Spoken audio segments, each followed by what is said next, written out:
कर जोरूं विनती करूं, धरूं चरण पर शीस। गुरु राम देवानंद जी महाराज ने दियो नाम बख्शीस। कोटि कोटि सिजदा करूं, कोटि कोटि प्रणाम। चरण कमल में राखियो, मैं बंदी जाम गुलाम। अवगुण किए तो बहुत किए, करत न मानी आर।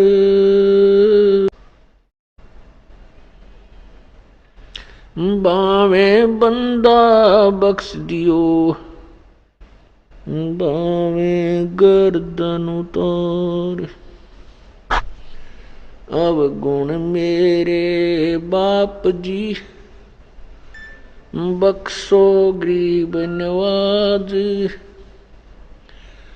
जो मैं पूत कपूत हूँ, बोर पिता को लाज। मैं अपराधी जन्म का, नक्सक बरे विकार। तुम दाता दुखी भंजना, मेरी करो संभार। जय इब कै सतगुरु मिलन,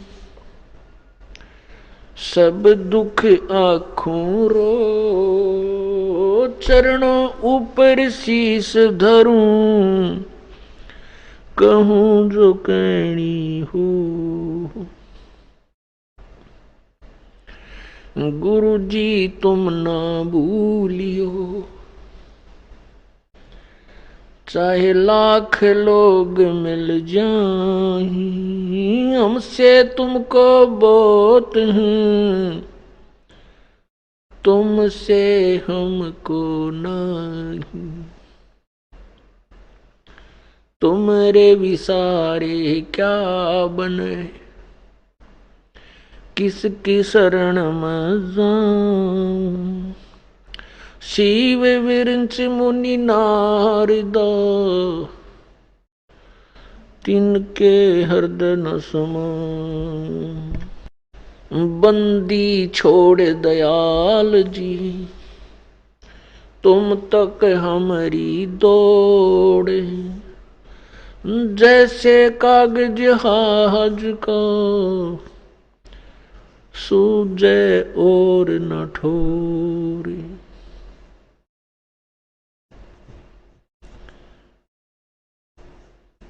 कुत्ता तेरे दरबार का, मोतिया मेरा नाम। गले प्रेम की जेवड़ी, आँखें चोवा जाऊं मैं। तो करो तो बावड़ू, दूर दूरी करो तो जाऊं। जो रखो त्यों ही रहूं, जो देवो सो खाऊं।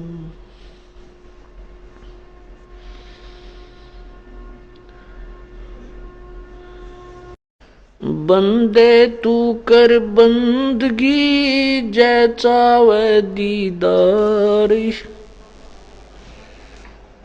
अवसर मानुष जन्म का, भाई मिले न बारंबार।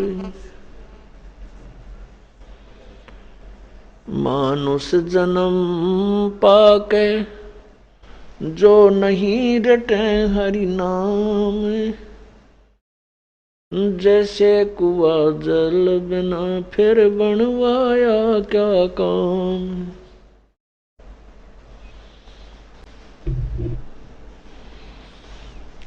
जिन हर की चोरी करी, गए राम गुण भूली। ते बुध न बागुल किए है, रहे उर्द मुख जूल।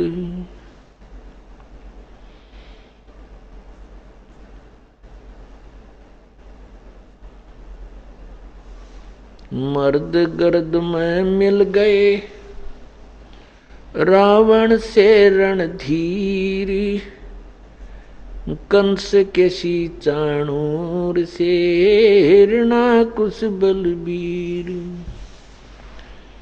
तेरी क्या बुनियाद है जीव जन्म धर लेत, गरीब दास हरि नाम बिना खाली रह जा खेत। परमपिता परमात्मा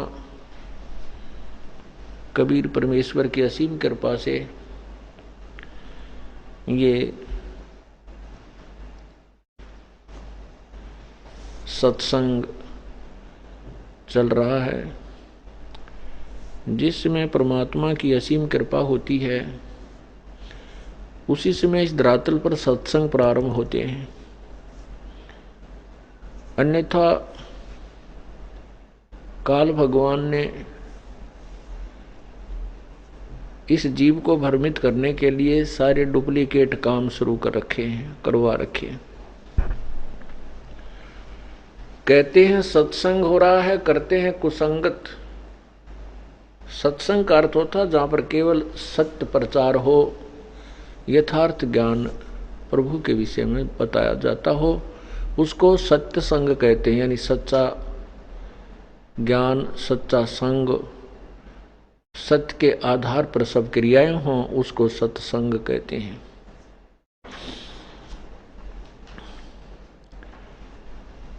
परमात्मा कहते हैं भवन चतुर्दश, हमने कोई नहीं देखा सत्संगी।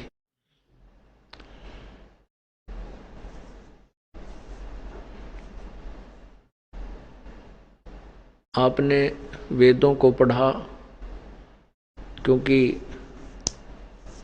वेदों को हम एक यथार्थ ज्ञान मानते हैं और है भी। और जिन ऋषियों ने, महर्षियों ने, संतों ने, गुरुओं ने, ब्राह्मणों ने, विद्वान, ब्राह्मण माने विद्वान, पंडित, जिनको हम पंडित, विद्वान, ब्राह्मण कहा करते थे, गुरु कहा करते थे, ऋषि महर्षि कहा करते थे, वो हमें कहते तो थे कि हम वेदों में वर्णित ज्ञान को आपको बता रहे हैं आप ही की भाषा में। वो उन सदग्रंथों के मंत्रों को पढ़ते भी थे, संस्कृत में अनुवाद करते थे अपनी लैंग्वेज में, हिंदी में, या जैसा भी अक्षेत्रीय ज्ञान जिनको अक्षेत्रीय भाषा में प्रचार करते थे। तो हम ये समझा करते थे कि ये सत्य वर्णन कर रहे हैं, क्योंकि ये संस्कृत भाषा के विद्वान हैं और सभी सदग्रंथ संस्कृत लैंग्वेज के अंदर लिपिबद्ध हैं। इसलिए हमारे मन में कोई डाउट नहीं होता था कि वक्ता जो संस्कृत बोल करके अनुवाद कर रहा है ये गलत कर रहा है। तो उसको हम सत्संग माना करते थे, परंतु वो सत्संग नहीं था। अब पता चला वो सत्संग नहीं था। अब कैसे पता चला? क्योंकि हमने सदग्रंथों को और वेदों को स्वयं पढ़ लिया, हम शिक्षित हो गए, हम अक्षर ज्ञान युक्त हो गए। तो अभी या तो परमात्मा स्वयं आए थे, उसमें सत्संग हुआ था, या बीच में उनके हंस आए हैं, जैसे आदरणीय गरीबदास साहिब जी, उन्होंने भी सत्संग किया। लेकिन वही काल का दाव लगा रहा कि उस समय हमारे पूर्वज अशिक्षित थे, वो इस परमात्मा की महिमा को नहीं समझ सके, और इन विचक्षण लोगों का, चतुर लोगों का दाव लगा रहा। ये कहते रहे कि गरीबदास अनपढ़ है, शिक्षित है, ये क्या जाने भगवान के बारे में, वेदों और सदग्रंथों के बारे में, गीता जी के विषय में। ऐसे ही नानक साहिब जी परमात्मा के समकालीन हुए, उन्होंने भी सत्संग किया। उनके ज्ञान को भी उस समय बहुत ही चंद लोगों ने स्वीकार किया, और गुरु नानक देव जी वाला ज्ञान किसी भी समाज में नहीं है। क्योंकि ज्ञान का अर्थ होता है जैसे वाणी को पढ़ लेना, ये ज्ञान नहीं है। वाणी हमें क्या बता रही है, उनका आदेश क्या है, इसको ना समझना ये सत्संग नहीं है, वो सत्संग नहीं है। जो हम नहीं समझ सके कि वो हमें क्या संकेत कर रहे हैं, किस नाम से मोक्ष होना है, क्या हमारी क्रियाएं हैं, कौन है वो परमात्मा, कैसा है, कहाँ रहता है, हम उसको नहीं समझ सके। बेशक हम गुरु ग्रंथ साहिब की वाणी को पढ़ते रहे, सुनाते रहे, पाठी बने रहे, श्रोता बने रहे, लेकिन वो सत्संग नहीं था। अब हमें पता चला कि ये हमें अभी तक सत्संग के नाम पर ये झूठे गुरु, झूठे पंडित, झूठे महर्षि, नकली महर्षि ऋषि, ये हमें गलत ज्ञान प्रचार करते रहे, हमें सत्संग नहीं बता पाए। उस परमात्मा की कृपा से ही ये सत्संग प्रारंभ हुआ है। जैसा कि आपने दिन के सत्संग में सुना कि परमात्मा ने वो अमृत ज्ञान आज से 600 वर्ष पहले भी वर्षाया था, वर्षा की थी, जो आदरणीय धर्मदास साहिब जी ने लिपिबद्ध किया, और वही आज हमारे पास उपलब्ध है। और वही तत्व ज्ञान जो सिंपल लैंग्वेज के अंदर परमात्मा की वाणी में लिखा हुआ है, वही सभी सदग्रंथों में उपलब्ध है। आज हमने अपनी आंखों से उसे देखा है। और पहले इसी अमृत ज्ञान को ये अक्षर ज्ञान युक्त चतुर लोग कहा करते थे कि कबीर तो अशिक्षित था, अनपढ़ था, एक जुलाहा था, वो क्या जाने सदग्रंथों के विषय में, वेदों और गीता और कुरान के विषय में वो क्या जाने। परमात्मा, और यही कारण रहा कि हम उस परमात्मा को नहीं समझ सके। अभी तक भी हम कबीर साहब को भगवान नहीं मान पाए थे, जब तक हमने वेदों और सदग्रंथों को नहीं देखा था। वैसे तो ये दास जब इस मार्ग पर लगा, बहुत कुछ निर्णय हो चुका था कि परमात्मा यही है, लेकिन जनसाधारण नहीं मान सकता था कि कबीर भगवान है। परमात्मा को परमात्मा सिद्ध करने के लिए सैकड़ों प्रमाण दिखाने पड़े। उसी ग्रुप का, जिस समुदाय से वो संबंधित है, उसी के सदग्रंथ में परमात्मा की महिमा दिखानी पड़ी कि आप ही के सदग्रंथों में ऐसा लिखा है। जैसे गुरु ग्रंथ साहिब के अंदर दिखाया कि वो कबीर परमात्मा है। गुरु ग्रंथ साहिब प्रश्न नंबर 721 पे लिखा है कि एक अरज गुप्तम पेश तोदर कून करतार हक्का कबीर करीम तो बे ऐब परवरदिगार। प्रश्न नंबर 24 यानी 24 पे लिखा है कि फाई सूरत मुल्क की वेश ओ ठगवाड़ा ठगी देश खरा सियाणा बहुत आबार वायु धानक रूप रहा करतार।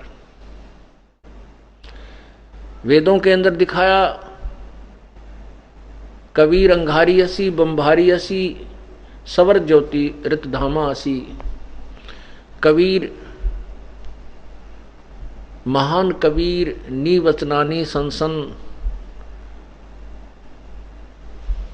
कबीर मनीषी स्वयंभू परिभू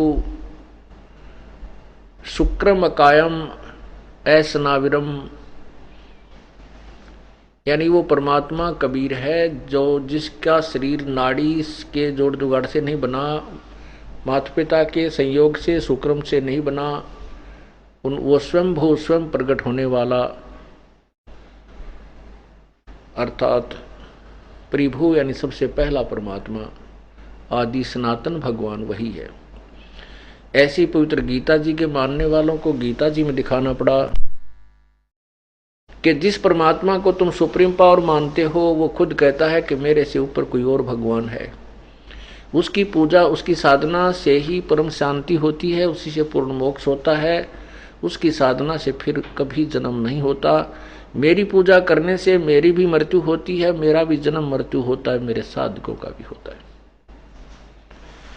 जिस कारण से अब सभ्य समाज और शिक्षित समाज और श्रद्धालु भक्त परमात्मा कबीर को परमात्मा मानने लग गए।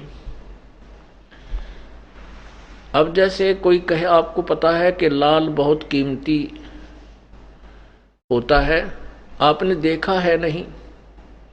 और एक छोटे से पत्थर, वो छोटा सा चमकीला पत्थर होता है, उसको दिखाकर किसी से कहे कि ये 9 करोड़ रुपए की कीमत का है, कि जनसाधारण नहीं मानेगा।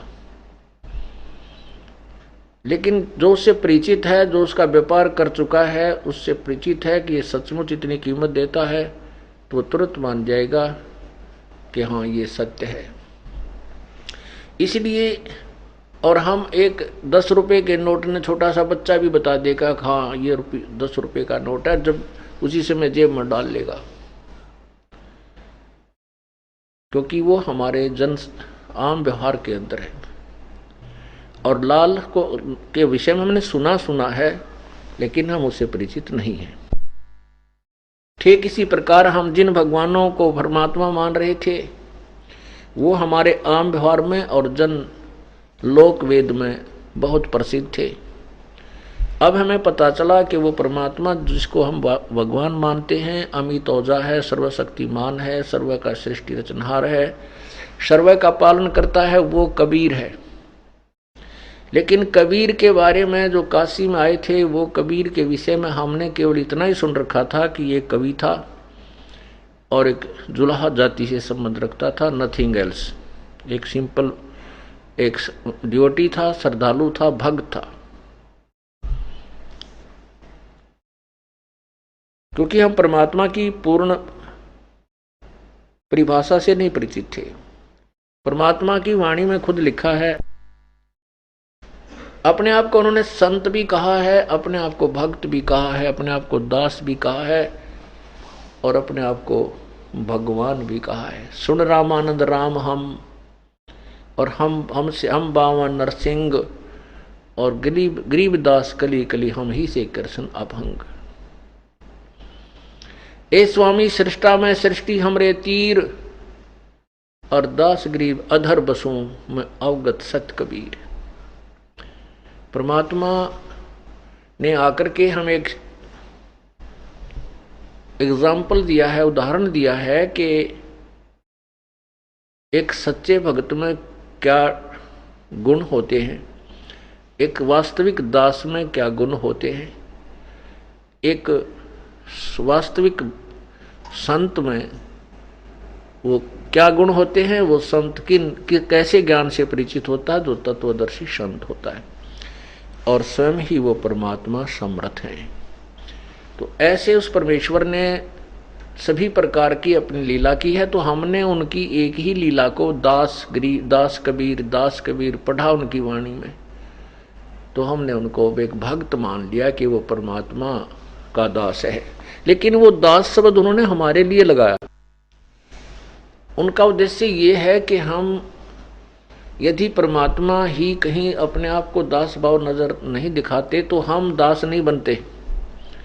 तो अब हमें ये महसूस होता है कि जब हमारे भगवान आकर के इतने सिंपल यहाँ बनकर रहे और हम यहाँ डीपाका और हम यहाँ ऊपर नमू उठा के चलें और अपने आप को बड़ा शक्तिशाली मानते रहे, तो भगवान रुष्ट हो जाएगा। उसके लिए बताया है कि मर्द गर्द में मिल गए वह रावण से रणधीर, और वह कंस के सी चाणूर से वह हिरणा कुश बलवीर। तेरी क्या बुनियाद है तू जीव जन्म दर लेत, गरीब दास उस परमात्मा हरि के नाम बिना तेरा खाली रह जा खेत। तो इसलिए हमने बहुत ही भक्ति भाव में रहना है, और जैसे परमात्मा ने अपने आप को एक दास बनाकर लीला की, तो हमने ऐसे दास भी बनकर रहना है। प्रसंग चल रहा है कि परमात्मा जब यहाँ आते हैं तो हम उनको पहचानते नहीं, क्योंकि हमारे अंदर वो गलत ज्ञान इतना फीड कर दिया होता है कि 1-2 वर्ष तक तो सत्संग सुनने पर भी वो मुश्किल से बाहर होता है। अब जैसे किसी एक मटके में घड़े में खारा पानी भर रखा हो, तो उसमें उसको कैसे चेंज किया तो सारा उथला जा, और फिर उसमें हम ठंडा गर्म मीठा पानी डालना शुरू करें तो 2-4-10 गिलास उसमें डाल भी दिए तो कोई विशेष परिवर्तन नहीं होगा टेस्ट में।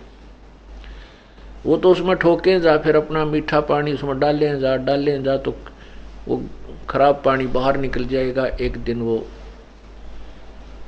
जो मीठा पानी से परिपूर्ण हो जाएगा। ऐसे ही ये सत्संग रूपी जो नल आपके लगा रखा है, ऊपर वर्षा की जा रही है। हमारे अंदर जो पुराना ज्ञान फीड है वो कई सत्संगों में जाकर के बाहर आएगा और ये अंदर समाएगा। इसलिए सत्संग की आवश्यकता बहुत है और हमने सत्संग अधिक से अधिक सुनने चाहिए। जैसे सीडी बना रखी हैं, पुस्तक छपी हैं, इन सभी का सहयोग आपने कंटिन्यूस लेना पड़ेगा, तभी आप इस ज्ञान से परिचित होंगे। आज सभी शिक्षित है और ऐसा आजकल इंस्ट्रूमेंट चल गए हैं जैसे डीवीडी है, सीडी है। अनपढ़ तड़पढ़ आदमी व्यक्ति को बैठा दे सामने, ऐसे आसानी से समझ जाएगा, अंधा भी समझ जाएगा, क्योंकि ऐसे ढंग से सत्संग किया हुआ है। परमात्मा ने उस समय हम क्यों फेल हुए, क्यों असफल हुए, भगवान की परीक्षा में पास नहीं हो पाए, क्योंकि हम अशिक्षित थे, हम अपने सदग्रंथों से अपरिचित थे, जिस कारण से हमने भगवान को रिजेक्ट कर दिया, क्योंकि उन्होंने एक लीला की थी, जैसा कि दिन में सत्संग में आपको सुनाया।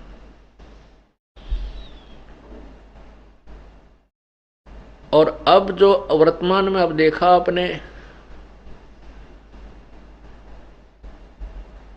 वही लीला वही क्रिया अब रिपीट हुई, भले ही उसका प्रारूप दूसरा था। अब इससे हमें ये संतुष्टि हुई कि जिन्होंने सत्संग सुन रखा था वो फेल नहीं हुए, वो डगमग नहीं हुए।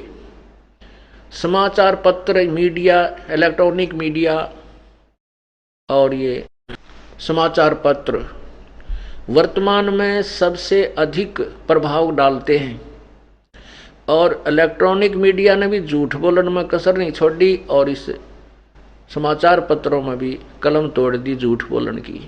लेकिन हमारे भगत टस से मस नहीं हुए। ये हमें लाभ हुआ, उन पहले वाले फाउल पॉइंटों को आपको बार बार बताया गया था कि ये काल ऐसे दाव लगाएगा। जो परमात्मा के विषय में कही गई थी कि बड़ुआ बड़ुआ सब कहें कोई न जाने खोज, दास गरीब कबीर कर्म यो बांटे सर का बोझ। उसमें परमात्मा को भी सब गंदा, नीच, निकम्मा है, भड़ुआ, ये ऐसे है, वैसा है, वैसा के पास जाता है, शराब पीता है। हालांकि वो तो लीला की थी सरेआम, तो उस और अब उससे भी बुरे से बुरे जो है ना शब्द इस दास के लिए प्रयोग किए गए। ऐसी बेहुदी बातें झूठी समाचार पत्रों में छाप देगी, क्योंकि समाचार पत्रों को आम व्यक्ति ये समझता है कि इसमें जो मीडिया में जो आता है ये सत्य है, लेकिन 100% झूठ बोला पूरे मीडिया ने। लेकिन परमात्मा के बच्चों का कुछ भी मनोबल ढीला नहीं हुआ, दूनी उमंग के साथ बढ़कर आए, क्योंकि वो परिचित हो चुके थे। ये लाभ हुआ हमें शिक्षा का, ये लाभ हुआ हमें सत्संग, अधिक सत्संग सुनने का। और अब ये ज्ञान पूरे विश्व में जाएगा। जितने भी नकली संत हैं, ऋषि महर्षि, जिनकी आड़ में दुकान चल रही थी, सारे की खाल उतर जाएगी। ये तो गधे के ऊपर शेर की खाल डाल रखी थी और शेर शेर करके सबको प्रभावित किया हुआ था। एक कुमार ने के परपंच रचा, अपने गधे पर शेर की खाल डाल दी और वो खेतों में छोड़ दे। और खेतों में रखवाले रहा करते थे, वो देख कर शेर ने चांद की चांदनी में शेर वो भाग जा, घर छोड़कर वो खेत छोड़कर गांव में भाग गया, बस शेर आया हुआ है। और वो गधा सारे वहां खा जा, उनकी फसल वसल कर वो खूब। अब कुमार दिन में धंधा करे, शाम ने उस पर खाल डाल के वह कवर शेर खा और जंगल में छोड़ दे। तो गांव ऐसे चर्चा चलती रही, भाई शेर आवे है, बहुत खेती का नुकसान कर रहा था। कुमार ने सुन ली, वो दूसरे गांव का कुमार था, ने बोला भाई शेर आवे और खेती खावे, कहाँ खेती खा गया, घना नुकसान कर दिया। वो कहने लगा, भाई देखो अब मैं भेद काट दूंगा इस शेर का। उसने शाम के समय अपने एक दो गदार एक दो गदी वो ला करके उस क्षेत्र में छोड़ दी, और वो रखवाला ने बोला कि तुम ऊपर चढ़ जाओ, पेड़ों के ऊपर बैठ जाओ, मैं भी चढ़ जाता हूँ। अब उसको भी शंका था भी कदे शेर भी हो और भी खेती कोई और खा जाता, हो सकता शेर ही हो। तो गधे भी छोड़ दिए, वह गधे और गधी वहां खा चर चुर रही थी चारा। थोड़ी देर में उन्होंने अपनी बोली बोलनी शुरू करी। तो वो जो शेर रूपी के ऊपर गधे के ऊपर शेर की खाल गाल रखी थी, उसने भी वह भाईचारे वाली बोली सुनी, वो भी भाग लिया। फिर वही बोली बोलता हुआ उधर उन गधों गधी के पास ही आ गया, और वह खाल गई कितना पड़ गई एक लो। गधा का गधा न्यू का न्यू आखड़ा वहां पर उन अपने साथियों के पास। तब वह रखवाड़े वृक्षों से उतरे, उस गधे को पहचाना, वह खाल उठाई और फिर उसको मार को गड़ा, उसका फिर तोड़ पाट्या। तो परमात्मा अब शेर की और गधे की पहचान बोली तो हुई, वो आया ऊंची ऊंची करता हुआ, शेर की क्या आवाज होती है। तो ये जितने भी नकली संत थे, मैं ऋषि थे, ये संत की खाल ओढ़ रहे थे, और संत की पहचान बोली तो या करे वचनों से होती है।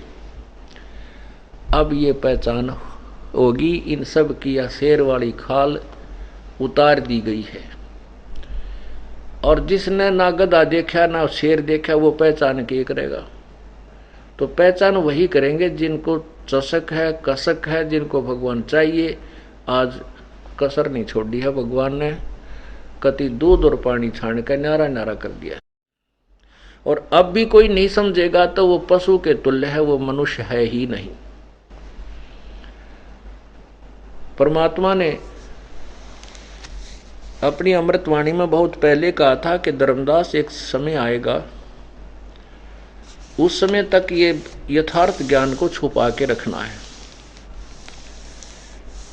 अन्यथा ये नकली संत इसी की कॉपी करने लग जाएंगे। और जब हमारा भक्ति युग शुरू होगा उस समय हम कोई भिन्नता नहीं बता सकेंगे।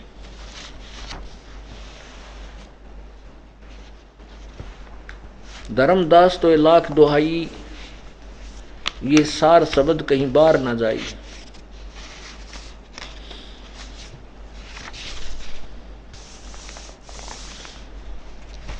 तो ऐसे सार शब्द तब तक छुपाई, जब सार ज्ञान तब तक छुपाई जब तक द्वादश पंथ ना मिट जाई। सार शब्द बार जो पढ़ी, बिचली पीढ़ी हंस नहीं तरही। अब ये बिचली पीढ़ी शुरू हो गई है।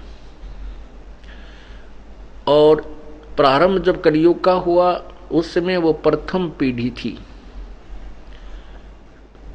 और इस अब ये बिचली पीढ़ी है। लास्ट में कलयुग के अंत में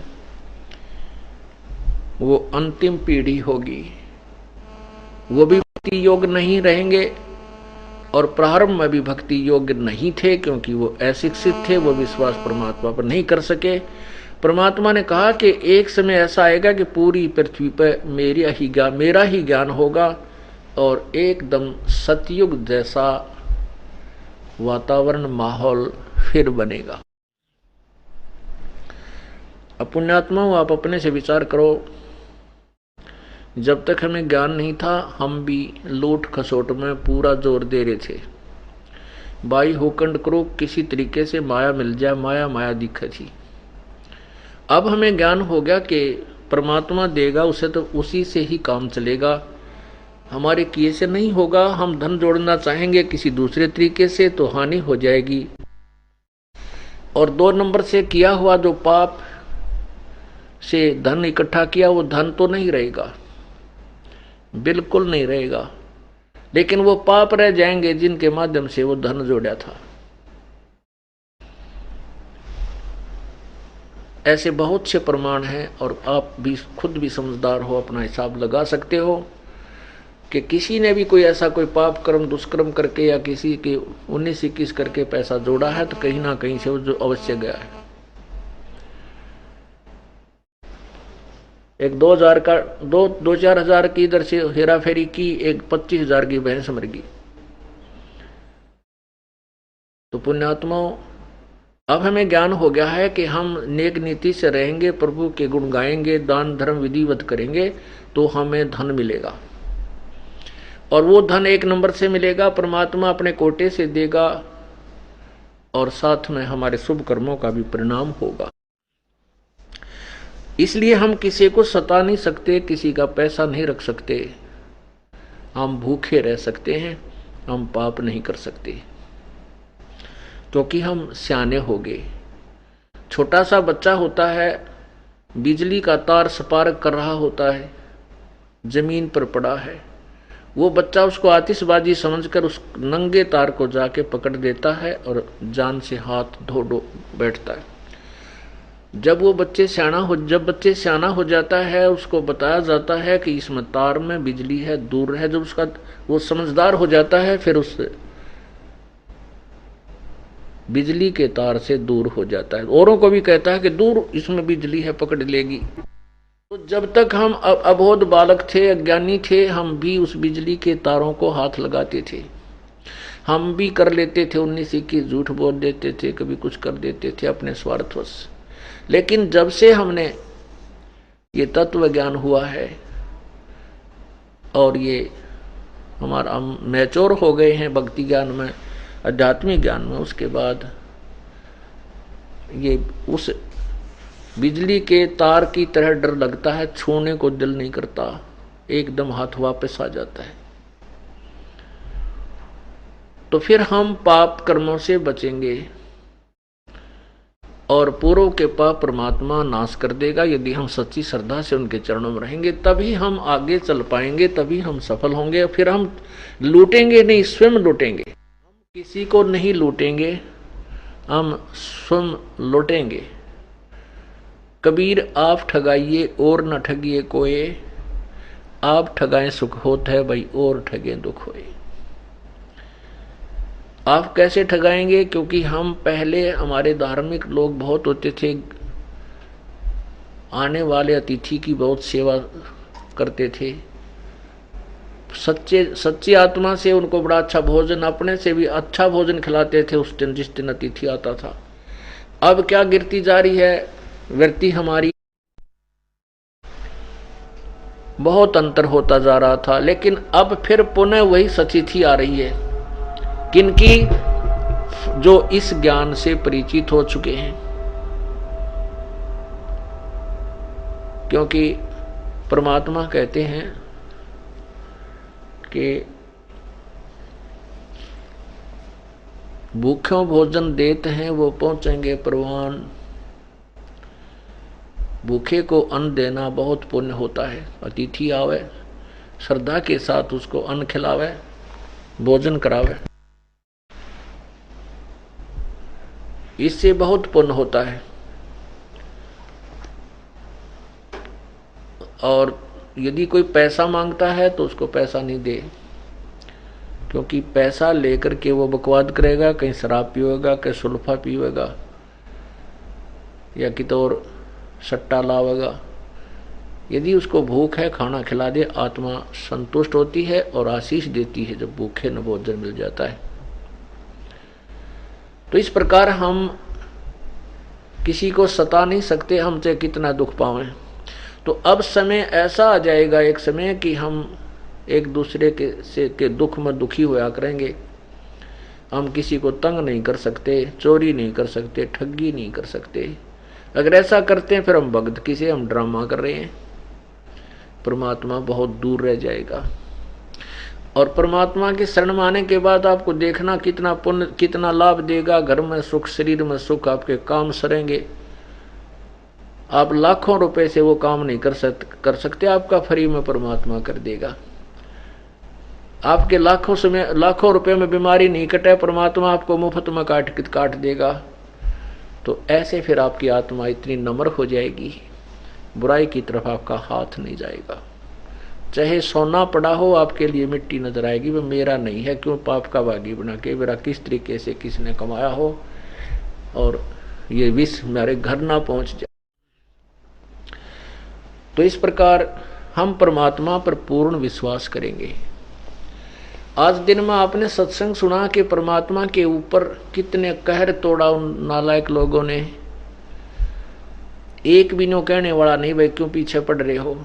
4 पहर तक बंदूक, 4 पहर तक तीर, गोली, पत्थर और तोप के गोले, और फिर भी उसको कुछ नहीं बिगाड़ सके। और फिर भी आंख ना खुली, नालायकों की पैर पकड़ लें, पड़ जाए, भगवान के चरणों में माफी मांग लें।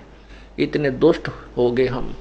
इतने दुष्ट किसने बना दिए? उन स्वार्थी गुरुओं ने, ब्राह्मणों ने, काजी और मुल्लाओं ने, जो अपने स्वार्थवश रोजी रोटी को कमाने के लिए परमात्मा से हमें दूर रखते रहे।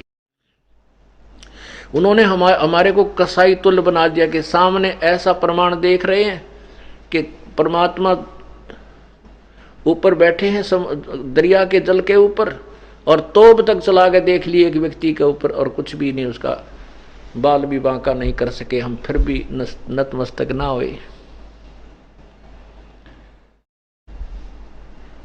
पुण्यात्माओं, ये परमात्मा की अमृतवाणी, ये लीला छुपा दी गई थी। हमने भगवान श्री कृष्ण की लीला सुनी और अंत उनका कैसा हुआ। श्री कृष्ण जी और श्री रामचंद्र जी को हम भगवान मानते रहे, वो भी शक्ति युक्त थे, लेकिन वो समर्थ भगवान नहीं थे।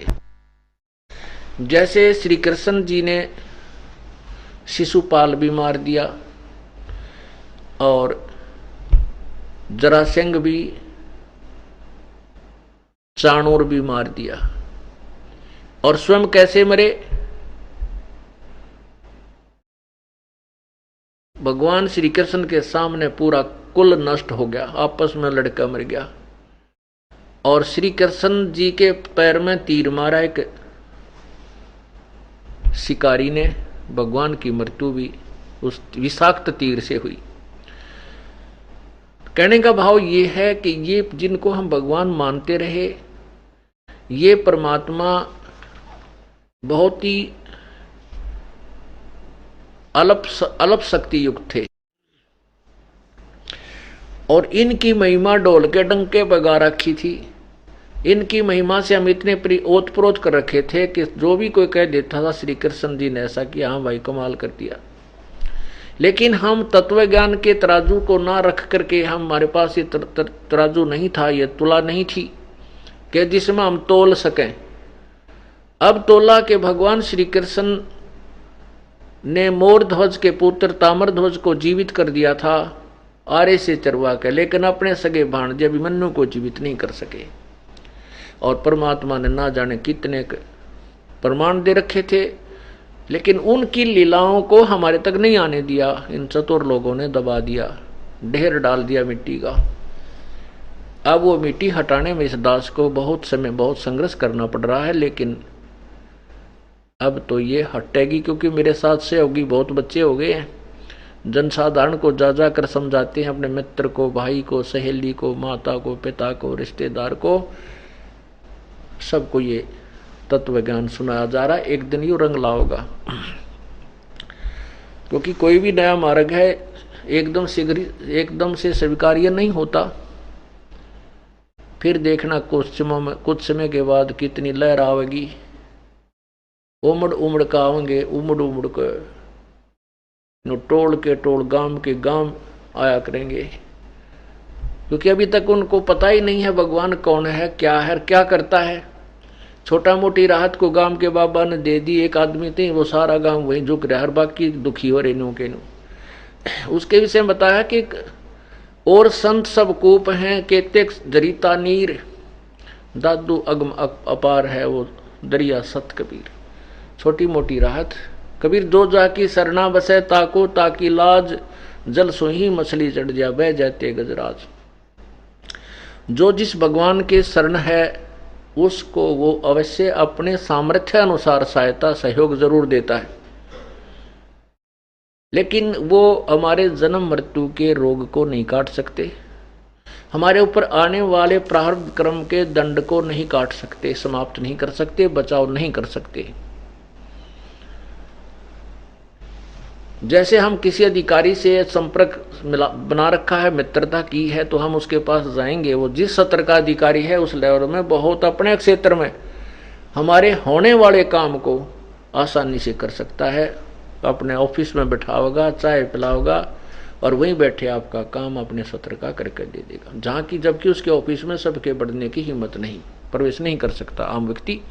तो ऐसे ही जिस भी भगवान इष्ट देव की आप पूजा करते हो, जितना उसका सामर्थ्य है उतना लाभ वो आपको अवश्य दे देगा, यदि आप उसके भी सच्ची मन से पूजा कर रहे हो, अर्थात आपका और उसका अच्छा प्रेम भाव है, अन्यथा नहीं। इसी प्रकार हम पूर्ण परमात्मा की भक्ति, पूर्ण सत्पुरुष की भक्ति करेंगे तो अन्य जो लाभ है वो तो साथ हैं ही है, और वो लाभ भी मिलेगा जो दूसरे देवता नहीं दे सकते। इसलिए परमात्मा कहते हैं समर्थ का शरणाग हो रंग होरी हो, भाई कदे ना हो एकाज राम रंग होरी हो। उस समर्थ की शरण गहो जिसकी शरण में जाने के बाद कोई भी आपका अकाज नहीं होगा, आपका अहित नहीं हो सकता।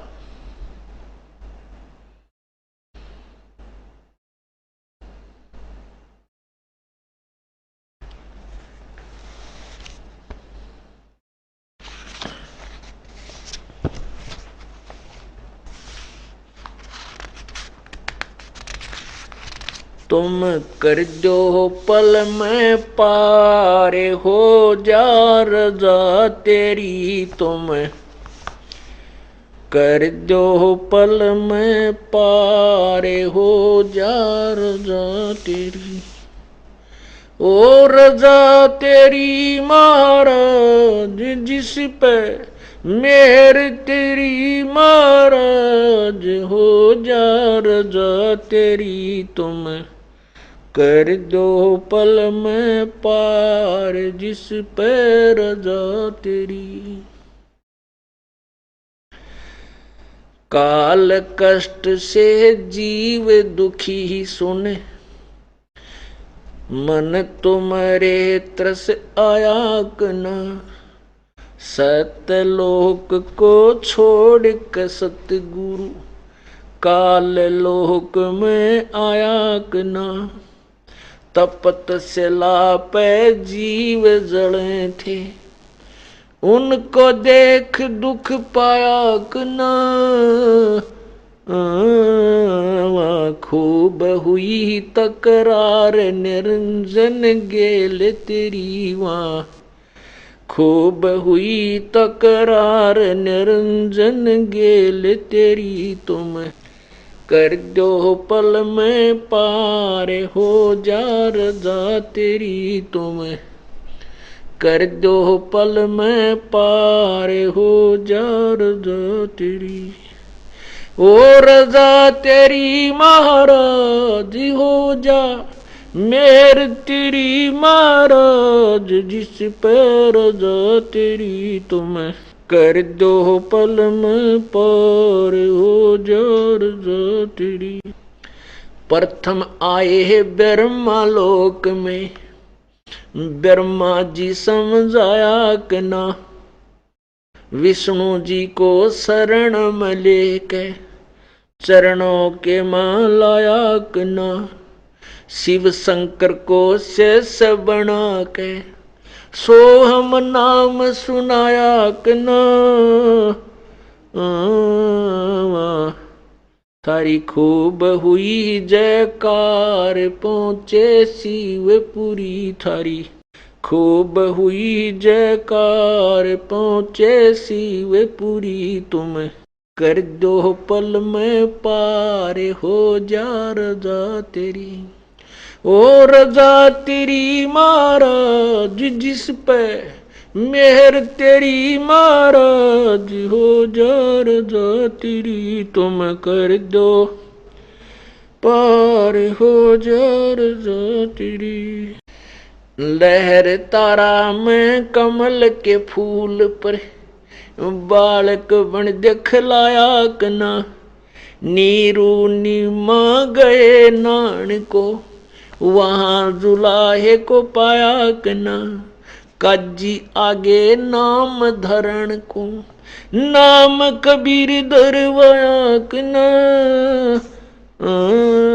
तुम पूर्ण ब्रह्म करतार बन गे कबीर हरि। तुम पूर्ण ब्रह्म करतार आगे कबीर हरि। तुम कर दो पल में पार हो जा रजा तेरी। तुम कर दो पल में पार हो जा रजा तेरी।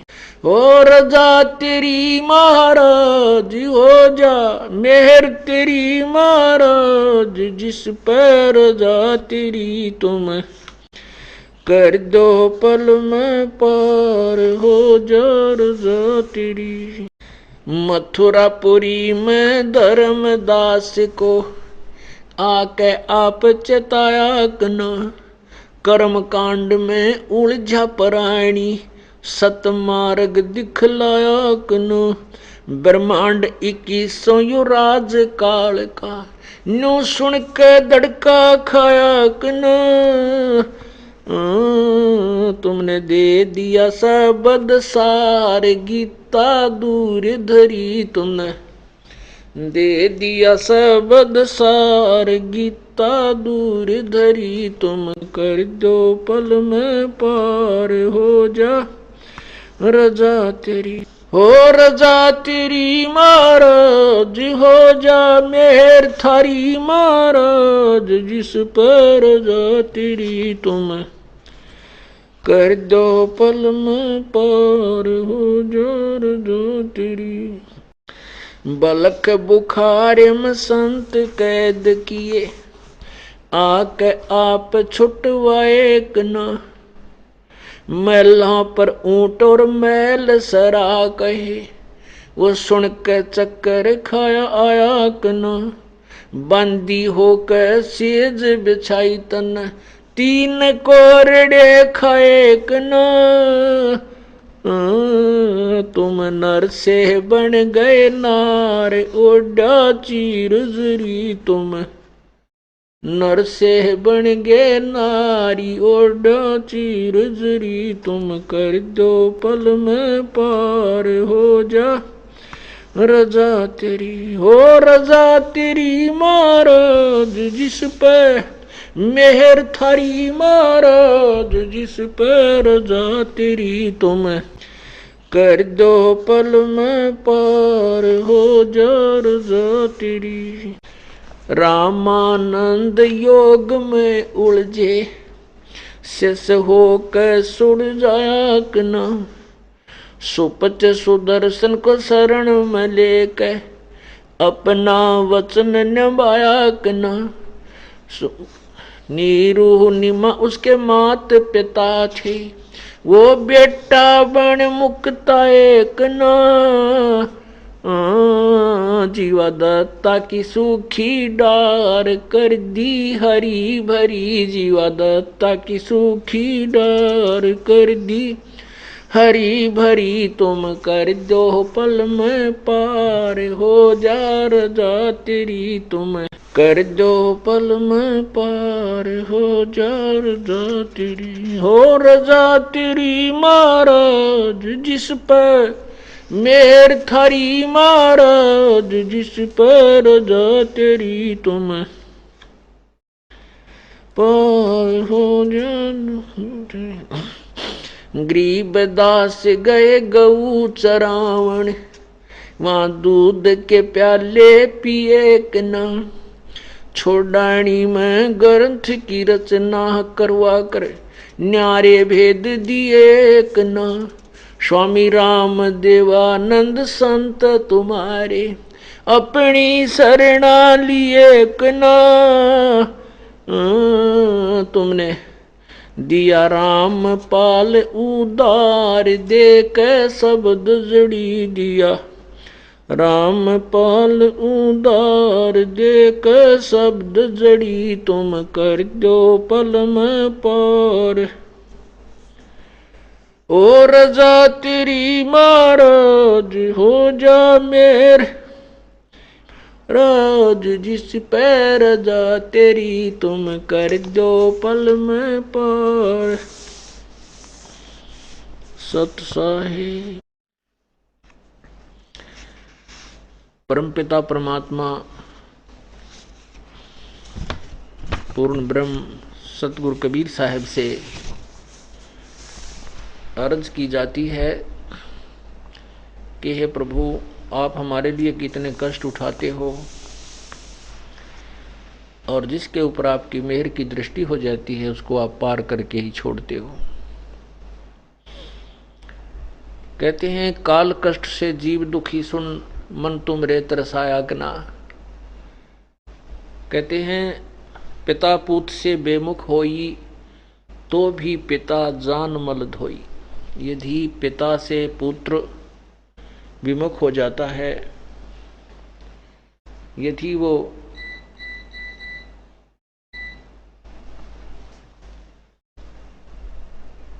पिता से विमुख होकर के फिर कहीं कष्ट उठाता है, उसको किसी प्रकार की कोई आपत्ति आ जाती है, फिर भी पिता उसके अवगुणों को माफ करके उसकी मदद के लिए तत्पर हो जाता है। हमने वो भयंकर अवगुण किया था जो अक्षमा योग्य नहीं, लेकिन ये परम पिता है, जगत पिता है, इनके अंदर वो सभी गुण हैं। तुमेव माता च पिता तुमेव, तुमेव बंधु च सखा तुमेव, तुमेव विद्या च द्रविण तुमेव, तुमेव सर्व मम देव देव। ये सभी देवों का देव यही है। हम पहले किसी और अन्य भगवान को देवों का देव मानते थे, सर्वदेवों का देव वो देव नहीं थे। तो ये परमात्मा में वो सभी गुण हैं, पिता वाले भी माँ वाले भी। बंधु यानी साथी वाले, नाती वाले बंधु, सखा यानी मित्र वाले। तो ये परमात्मा ने जब इसको इसने देखा कि ये नालायक चले तो गए काल के साथ में और स्किन के साथ, ये क्या करेगा पता था मालिक को। तो जब हम यहां परेशान हुए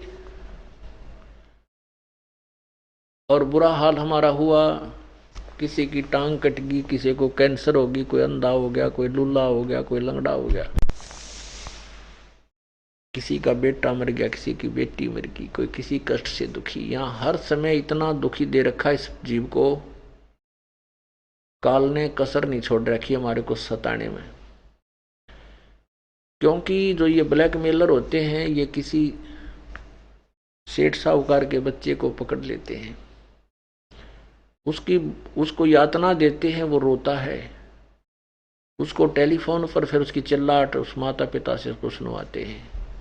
वो दुखी हुआ माता पिता फिर उनको पैसे पुसे देने के लिए तत्पर हो जाता है, मेरा बच्चा छूट गया किसी प्रकार। तो ये काल हमें सता रहा है, हमारे को इतना परेशान कर रहा है, और हमारी चिल्लाहट को सुनकर वो परमात्मा दुखी होकर के यहाँ आता है। अब यहाँ काल ने ऐसा जुल्म कर रखा कि हमारे को अपने पिता से इतना विमुख कर दिया, हम उसी के शत्रु बन जाते हैं।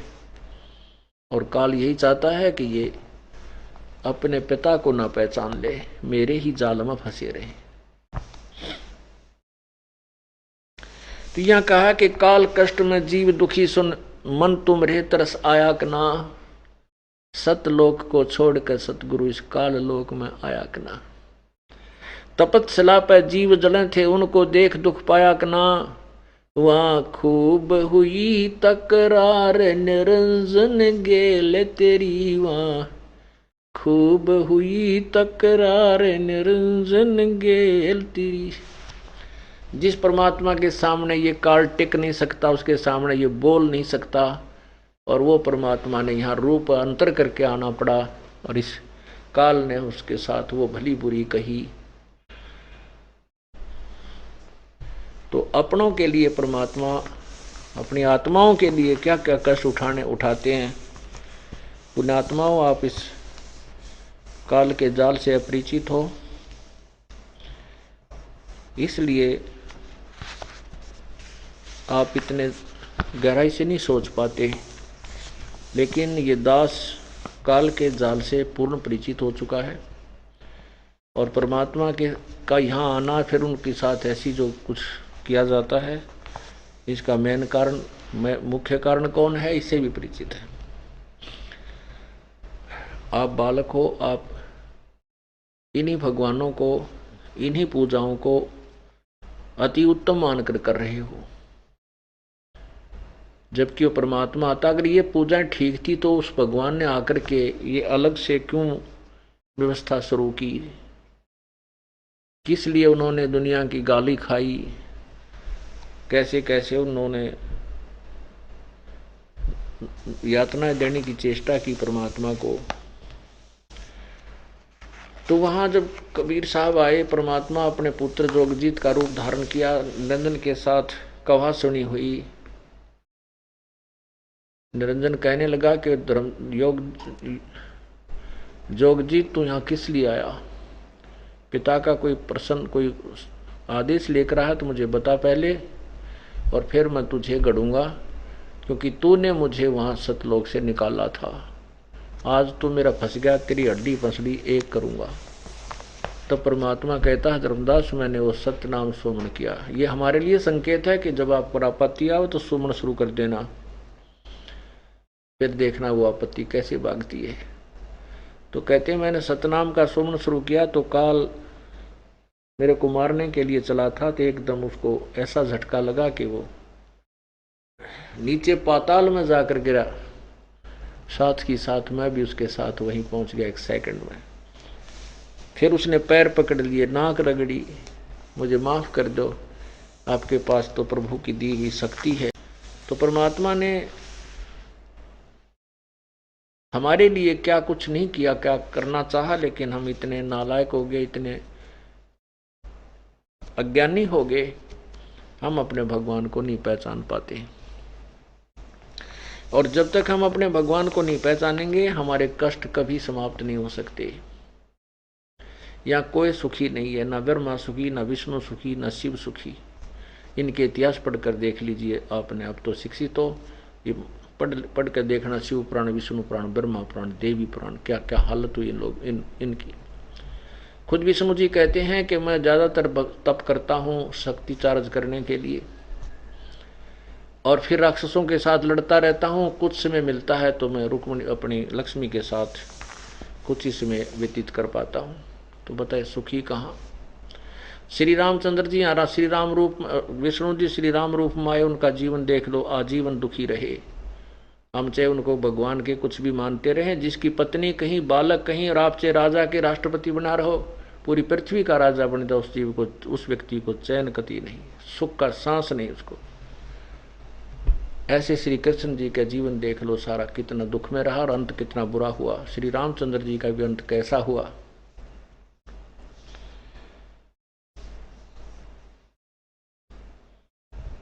तो परमात्मा, हम सभी उस एक परमात्मा के जीव हैं, चाहे ब्रह्मा है, चाहे विष्णु है, चाहे शिव है, और चाहे अन्य प्राणी है। ठीक है, वो अच्छी पुण्यात्मा थी, उनको उच्च पोस्ट प्राप्त है, यहाँ की परमात्मा पद प्राप्त है, श्रेष्ठ आत्मा, यानी यहाँ की श्रेष्ठ आत्मा। लेकिन दुखी ये भी ज्यों के त्यों हैं। अब जैसे हम मनुष्यों में श्रेष्ठ नरेश बोला जाता है, राजा बोला जाता है। राजा हमारे से उत्तम है, शक्ति युक्त है, लेकिन वो सुखी कति नहीं है, क्योंकि वो सुख न्यारा है जिसको हमने सुख की परिभाषा का भी नहीं पता था। इसलिए हम इस झूठे सुख को सुख मान बैठे। परमात्मा कहते हैं झूठे सुख को सुख है, ये मान रहा मनमोद, और ये सकल चबी नाकाल का, भाई कुछ मुख में कुछ गोद। बेटा जाया खुशी हुई, बहुत बजाए थाल, ये तो आवन जावन लगा हुआ है ज्यों कीड़ी का नाल।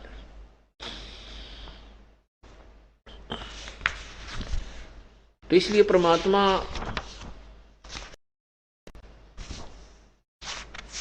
कौन है, वो जो हमें सुख देता है, उसी की शरण ग्रहण करने से हमें लाभ होगा।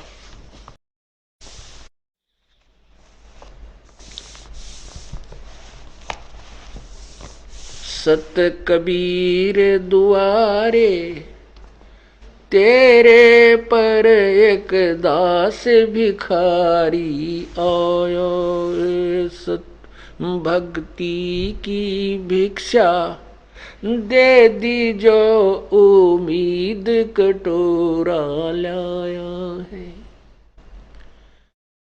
यहां ना कोई भक्ति कर सकता है उस परमात्मा की छत्र छाया जिस पर नहीं है, कितनी बात बनाओ है। हाँ, डले ढो सकता है। कैसे कर सकता है? जैसे कावड़ लेते हैं ये कर सकता है। और तब कर सकता है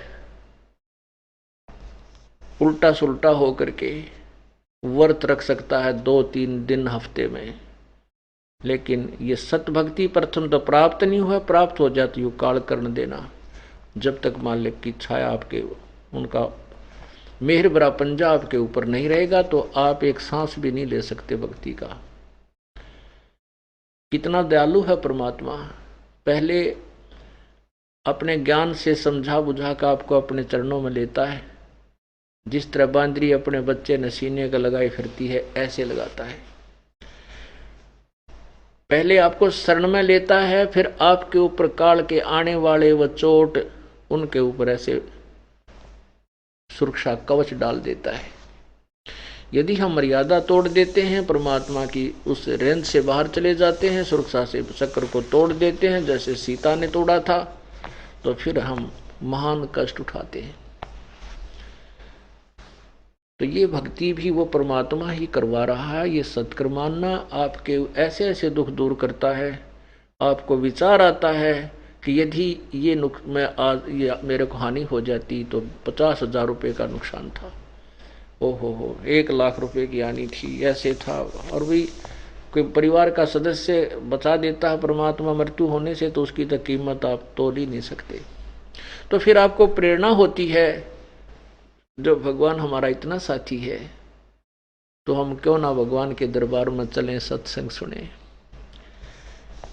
परमात्मा कहते हैं, लोभी मन नाम सुमर ले रे मनवा तू जीवित मर ले रे। जीवित मरना यही है, क्योंकि यह मौत तो काल ना जाने कब कर देगा। वो तो उसने गिन कर सांस डाल रखे, उससे आगे वो ना दे एक भी। ये सांस भी परमात्मा ही आपको बढ़ाकर बढ़ाएगा। सब सदग्रंथ प्रमाण देते हैं, सब संत प्रमाण देते हैं, परमात्मा की अपने वचन प्रमाण देते हैं। तो हम यदि हमारी मृत्यु हो जाती है तो ना हमारे बच्चे हमारे साथ हैं, और जिस काम के को पूरा करने के लिए हम दिन पढ़ते ना रात पढ़ते, वो काम जो का तू रह जाता है। वो महल कोठी जो की तो रह जाती है, जिनके लिए हम अपना सारा जीवन डिवोट कर देते हैं। तो परमात्मा कहते हैं, मृत्यु के बाद आप दोबारा उस काम को करने नहीं आ सकते, उस घर में नहीं प्रवेश कर सकते।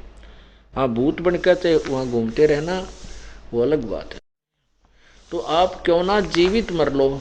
ये समझ लो कि हम 3 दिन खातर मर गए, और फिर देखो मरे पाछे क्या होता है। आप करते कुछ सकते नहीं, क्योंकि मरने के बाद आदमी क्या कर सकता है? ना घर जा सकता, ना उन बालका ने संभाल सकता, ना देख सकता, ना उस काम ने ठीक कर सकता। अगर 3 दिन आप मर जाते हो जीवित, और मरने के बाद फिर घर जाते हो, को थोड़ा बहुत नुक्स हो गया तो आप ठीक तो कर सकते हो मेहनत करके। और जिस दिन काल टिकट काट देगा फिर भी तो मराएंगे, एक दिन खत्म हो ही जाना है। तो इसलिए परमात्मा के चरणों में इन विचारों को करके ही हम आ सकते हैं, ना तो काल एक कदम भी अच्छे काम और सत्संग की तरफ नहीं आने देगा। और विशेषकर इस परम पिता के मार्ग पर वो पूरा जोर लगा देता है, लेकिन परमात्मा के सामने उसका जोर चलता नहीं। उसी का परिणाम है कि इतनी सर्दी होती है, इतनी गर्मी होती है, वर्षा भी होती है, काम का समय भी होता है, और फिर भी ये पुण्यात्मा उमड़ उमड़ कर आ रही है। ये इस तत्व ज्ञान का प्रभाव है और परमात्मा के मेर भरे पंजे का परिणाम है, जो आपके 100 प्रकार के कष्टों को दूर करता है। तो फिर हमने उस परमात्मा से भक्ति मांगे।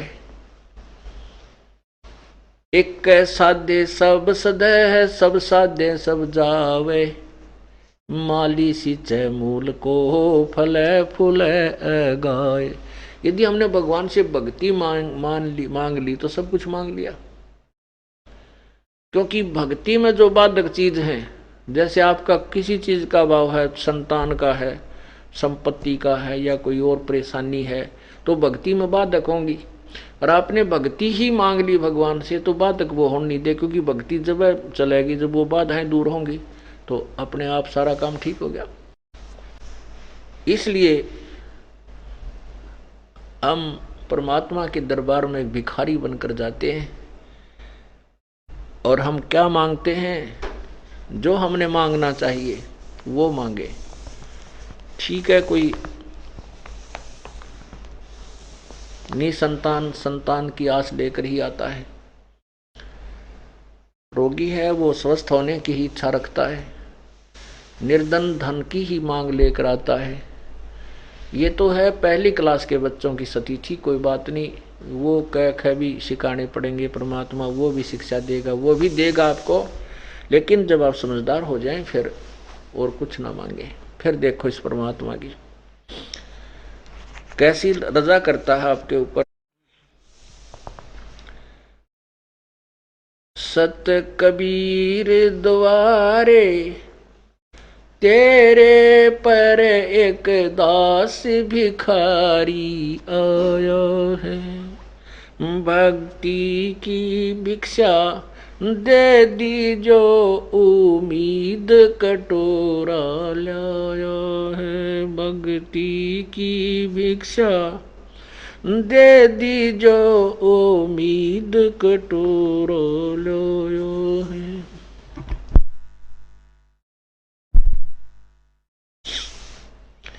तजे नरसी वाले ठाठ नहीं, मैं धन्ना जैसा जाट नहीं।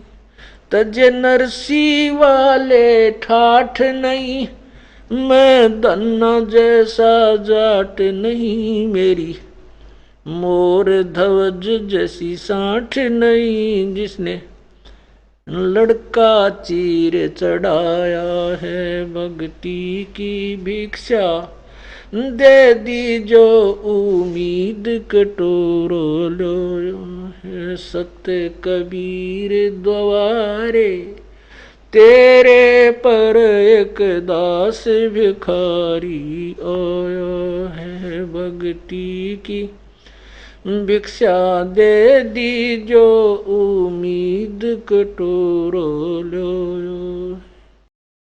शेख फरीद जैसा तप नहीं, मेरा वाल्मीकि जैसा जप नहीं। शेख फरीद जैसा तप नहीं, मेरा वाल्मीकि जैसा जप नहीं। मन सूर जैसी अनलहक नहीं, जिसने टुकड़े शरीर करवाया है, भक्ति की भिक्षा दे दी जो उम्मीद कटोरो लो।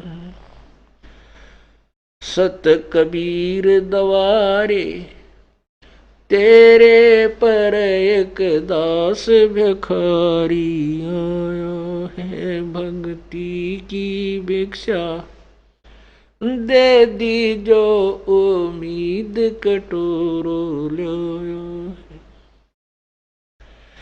दारू जैसी आस नहीं, मेरा प्रहलाद जैसा विश्वास नहीं। दारू जैसी आस नहीं, मेरा प्रहलाद जैसा विश्वास नहीं।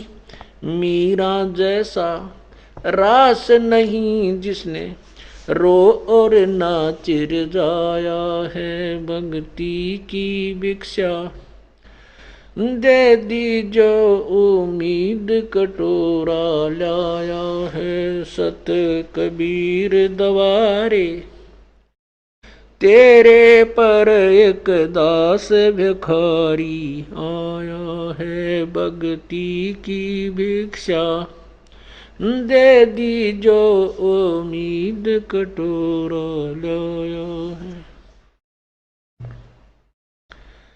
रंग का बंका जैसा त्याग नहीं, मेरा बाजीद जैसा बैराग नहीं।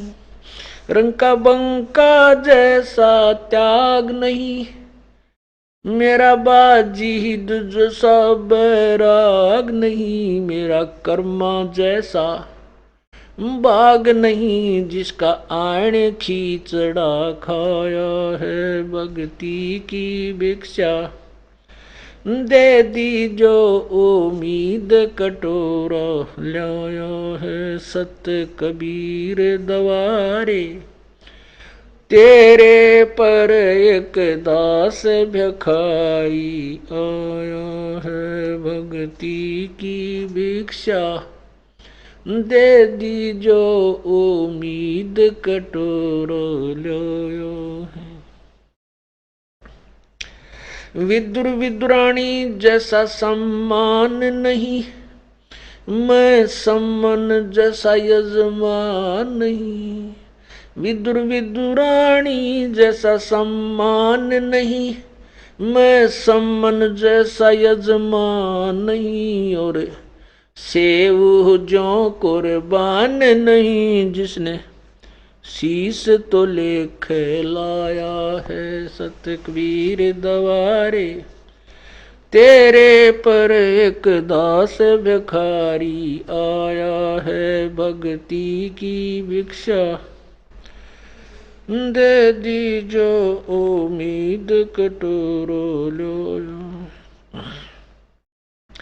मार कंडे जैसा ऋषि नहीं, मैं सुखदेव जो इंद्री कसी नहीं। मैं मार कंडे जैसा ऋषि नहीं, सुखदेव जो इंद्री कसी नहीं। ये माया भी मन में बसी नहीं, जब से ज्ञान तेरा समाया है। भक्ति की भिक्षा दे दी जो उम्मीद कटोरा लाया है। सत कबीर दवारे तेरे पर एक दास भिखारी आया है। भक्ति की भिक्षा दे दी जो उम्मीद कटोरा लाया। धर्मदास जो भक्ति सेठ नहीं, मेरा जीवा दत्ता जैसी उड़ सेठ नहीं। धर्मदास जैसा भक्ति सेठ नहीं, जीवा दत्ता जैसी उल सेठ नहीं। मेरा पीपा जैसा डेठ नहीं, जिसने दरिया बीच बुलाया है। भक्ति की भिक्षा दे दी जो उम्मीद कटोरा लाया है। मेरे सत कबीर दवारे तेरे पर एक दास भिखारी आया है। दिया द्रौपदी जैसा लीर नहीं, कोई बन्या भजन में सीर नहीं। दिया द्रौपदी जैसा लीर नहीं, कोई बन्या भजन में सीर नहीं। मेरे भिलनी जैसी धीर नहीं, जिसने बन के बीच घुमाया है। सत भक्ति की भिक्षा दे दी जो उम्मीद कटोरा लाया। सांबर में दादू दास मिले, फिर नानक को कर ख्यास मिले। सांबर में दादू दास मिले, फिर नानक को कर ख्यास मिले। सुल्तानी को हो खवास मिले, जिसका बिस्तर झाड़ बिछाया है। भक्ति की भिक्षा दे दी जो उम्मीद कटोरा लाया है। सत कबीर दवारे तेरे पर एक दास भिखारी आया है। मात पिता और बंधु आए, माया जोड़न खूब सिखाए। मात पिता और बंधु आए, माया जोड़न खूब सिखाए। भक्ति के नाला रे लाए, उलटाए पाठ पढ़ाया है। भक्ति की भिक्षा दे दी जो उम्मीद कटोरा लाया है। सत कबीर दवारे तेरे पर एक दास भिखारी आया है। भक्ति की भिक्षा दे दी जो उम्मीद कटोरा लाया है। पांचों विकार सताते हैं, मन चाहा नाच नचाते हैं। पांचों विकार सताते हैं, मन चाहा नाच नचाते हैं। हे साहेब ना बच पाते हैं, माया ने जाल बिछाया है। भक्ति की भिक्षा दे दी जो उम्मीद कटोरा लाया है। सत कबीर दवारे तेरे पर एक दास भिखारी आया है। भक्ति की भिक्षा दे दी जो उम्मीद कटोरा लाया। गुरु राम देवानंद जैसा संत नहीं, मैं भक्तों जैसा भक्त नहीं। स्वामी राम देवानंद जैसा संत नहीं, मैं भक्तों जैसा भक्त नहीं। रामपाल को चाहिए ये जगत नहीं, एक तेरा ही शरणा चाया है। भक्ति की भिक्षा दे दी जो उम्मीद कटोरा लाया है। सत कबीर दवारे तेरे पर एक दास भिखारी आया है। सत कबीर दवारे तेरे पर एक दास भिखारी आया है। भक्ति की भिक्षा दे दी जो उम्मीद कटोरा लाया है। सत साहिब। परमात्मा की महिमा को समझने के लिए हमने हर प्रकार का सहयोग लेना पड़ता है। जैसे इस वाणी में आपने सुना कि तजे नरसी वाले ठाठ नहीं, मैं धन्ना जैसा भी जाट नहीं। मेरी मोर ध्वज जैसी साठ नहीं, जिसने लड़का चीर चढ़ाया है। हे परमात्मा, इस कलयुग के अंदर आकर के हम इतने तुच्छ बुद्धि हो चुके हैं, इतने हम सतर से गिर चुके हैं कि उन महापुरुषों की यदि हम कथाएं सुने कि जिनसे आप प्रसन्न हुए, इतनी भी हिम्मत हमारे अंदर नहीं रही। वो भी आप ही उत्पन्न करोगे तो कभी कुछ आपके दास कर सकेंगे। जैसे परमात्मा जो है ये आपे आरती आपे साजे आपे किंगर आपे बाजे आपे ताल झां जनकारा आप नचा आप देखण हारा। ये सब खेल आप ही करता है। जैसे नरसिंह जी एक बहुत बड़े साहूकार होते थे, सेठ थे, बहुत बड़े धनी थे। अब ये धनी या सेठ या कोई उच्च पोस्ट और कोई संसारिक जिसको हम सुख मानते, वो अपने ही पुण्यों से होता है। हमारे साथ दो प्रकार के कर्म होते हैं। शुभ कर्म दो प्रकार के होते हैं, एक तो पुण्य होता है, एक भक्ति कर्म होते हैं। एक तो पुण्य कर्म होते हैं, एक भक्ति कर्म होते हैं। जिनके पास भक्ति कर्म भी हैं और पुण्य कर्म भी हैं तो वो बड़े सेठ भी हो जाते हैं, और किन्हीं कारणों से वो भक्ति से वंचित भी हो जाते हैं अपने, क्योंकि भक्ति की प्रेरणा तो उनमें होती है, लेकिन वो उनकी साधनाएं कुछ और ही जो शास्त्र विरुद्ध उन पर आरूढ़ हो जाती हैं। और जो जिनके पास पुण्य कर्म नहीं है, जैसे धर्म वाले और भक्ति कर्म जिनके हैं, वो बिल्कुल निर्धन होते हैं। पैसे पैसे की उनको चिंता बनी रहती है, लेकिन उनके पास भक्ति कर्म होते हैं, तो उन दोनों को ही परमात्मा संभालता है। तो कुछ भी कारण बनावे, जैसे तजे नरसी वाले ठाठ नहीं, मैं दन्ना जैसा जाट नहीं। अब दोनों ही इसी एक पंक्ति में दोनों प्रकार के एग्जाम्पल आ जाते हैं। जैसे नरसिंह जी एक बहुत बड़े सेठ थे,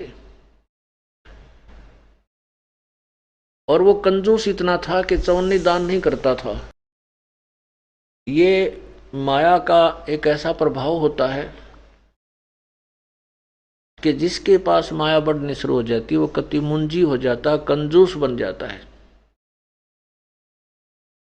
ये बट नेचुरल होता है। और माया होती भी उसी के पास है जो कंजूस गणा हो जाएगा। और जितनी माया जीव के पास बढ़ती चली जाएगी वह उसके दुश्मन बन जाएगी, अंत में बुरा हाल होगा उसका। ऐसा नियम है इस माया का। तो परमात्मा, अब हमने दान धर्म किया हुआ है तो अगले जन्म में हम भक्ति नहीं कर सके, नेक्स्ट जन्म हमारा मनुष्य का हो जाता, तो किया हुआ कर्म तो ये काल भगवान यानी परमात्मा देगा ही देगा। उसके आधार पे बहुत बड़ा धनी हो गया नरसिंह जी, लेकिन था वो पिछले जन्म का संस्कारी भक्त था। उसके अंदर भक्ति क्रम और साथ में ये दान धर्म के पुण्य दोनों क्रम थे। अब परमात्मा ने तो अपनी आत्मा का उद्धार देखना होता है। अपनी आत्मा, जैसे नरसिंह जी श्री कृष्ण जी की पूजा करता था, उसी को सुप्रीम पावर मानता, जैसे आप सभी मान रहे थे। और घर में जो भी सुख होता था तो हम भी ये सोचा करते थे, भगवान विष्णु जी ने, भगवान श्री कृष्ण ने, भगवान शिव जी ने, बाबा श्याम जी ने, यानी सबके साथ जले गुण गाया करते थे। हम किसको सुख मानते थे? जैसे पास हो गए, फिर नौकरी लग गई, लड़का हो गया, लड़की होगी, मकान बना लिया, तो हम सोचा करते हमारे श्री कृष्ण भगवान ने ठाठ कर दिए। हम भी श्री कृष्ण के गुण गाया करते थे कि वही हमें लाभ दे रहा है। अब हमें पता चला कि नहीं, हम परमात्मा कबीर परमेश्वर के बच्चे थे, कभी उनकी शरणों में रहे थे, थोड़ा बहुत दान पुण्य जिस हमसे बना था वही पुण्य हमें मालिक वही दे रहा था। और जो भी सुख होता था हम उन्हीं को क्रेडिट, भगवान विष्णु श्री कृष्ण जी को क्रेडिट देते थे, फिर बाबा श्याम जी को भी, हनुमान जी को भी, यानी सभी को हम इसका निमित्त बनाते थे। ऐसे ही नरसिंह जी श्री कृष्ण जी के पुजारी थे, उन्हीं को वो भगवान मानते थे, लेकिन दान दून नहीं करते थे। जैसे हम भी पहले ऐसे ही थे, हनुमान जी की पूजा करते थे, मंगलवार का व्रत रखते थे, शाम ने 100 रुपये का प्रसाद बांट देते थे। बस इसको हम फाइनल धर्म समझ रहे थे। सुप्रीम बहुत ज्यादा, इतना ही ज्ञान था हमारे को। तो ऐसे ही वो नरसिंह जी बहुत कंजूस हो गया था, एक नया पैसा दान नहीं करे, और माया का बहुत ज्यादा संपत्ति थी उसके पास, और उसकी हुंडी चलती थी। हुंडी क्या होती है? जैसे वर्तमान में तो बैंक हो गए, यहाँ से ड्राफ्ट बनवा दिया जाता है, पैसे जमा करा दो आपको एक कागज मिल जाएगा, उसको ड्राफ्ट बोलते हैं। ड्राफ्ट ही समझो एक हुंडी, पुराने समय उसको हुंडी कहते थे। तो किसी अक्षेत्रीय सेठ को, शहर के सेठ को, साहूकार को, धनी व्यक्ति को राजा की तरफ से प्रमाणित किया जाता था कि इसके पास इतनी संपत्ति है और ये इतने रुपए तक की हुंडी यानी ड्राफ्ट बना सकता है। और उससे ड्राफ्ट बनवा करके उसके दस्तखत होते थे, उसके साइन होते थे, उसका कोड वर्ड होते थे, वो अपना लिख देता था। तो आगे वाले सेठ साहूकार उससे परिचित होते थे कि उसकी हुंडी, उसको हुंडी प्राप्त है, तो उसके साइन है, तो वो पैसे दे देते थे, वो कागज रख लेते थे। तो 6 महीने में, 1 वर्ष में अपना वो आदान प्रदान कर देते थे, वो पैसे अपने लिए दे लिया करते थे। तो ऐसे उनकी इतना सेठ था कि हुंडी भी चलती थी, लेकिन दान नहीं करता था, कति कंजूस था। अब परमात्मा को पता है कि ये माया इसकी दुश्मन बन जाएगी, इस आत्मा का और नष्ट कर देगी, इसलिए उस मालिक ने अपने बच्चे को निकालने के लिए क्या क्या कारण बनाना पड़ा। हम तो भगवान से माया मांगने आते हैं, परमात्मा माया से बाहर निकालने की चेष्टा करते हैं हमारे को। अब हम बालक हैं तो हमने तो केवल माया ही दिखाई देती है, इसका अवगुण नजर नहीं आता।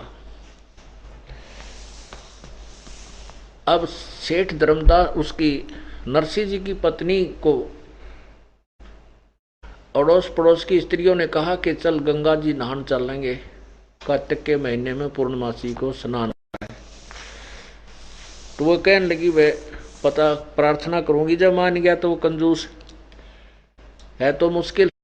उसने सेठ से कहा कि सेठ जी ऐसे ऐसे गंगा स्नान करके आवेंगे, आप भी चलो और मैं भी चलती हूँ।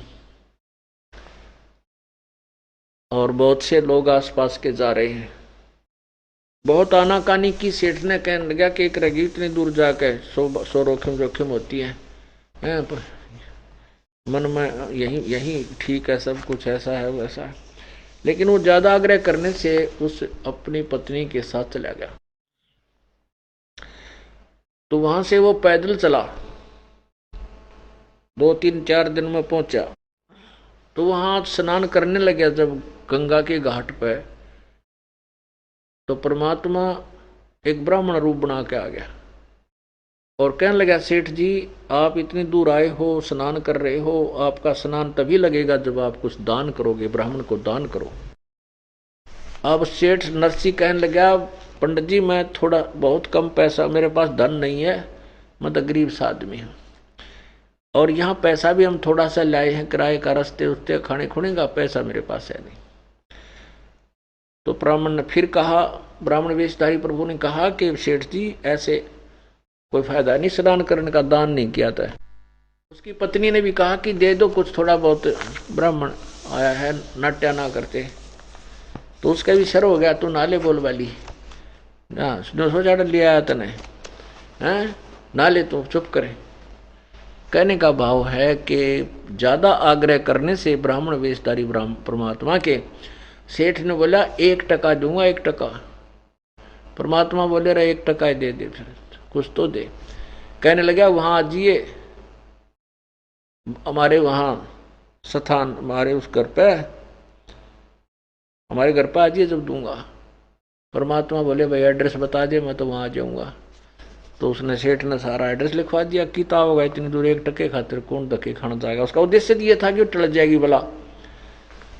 परमात्मा कहते हैं, जो जन हमारी शरण है ताका हूं मैं दास, भाई गेल गेल लाग्या फिरू हूं जब तक धरती आकाश।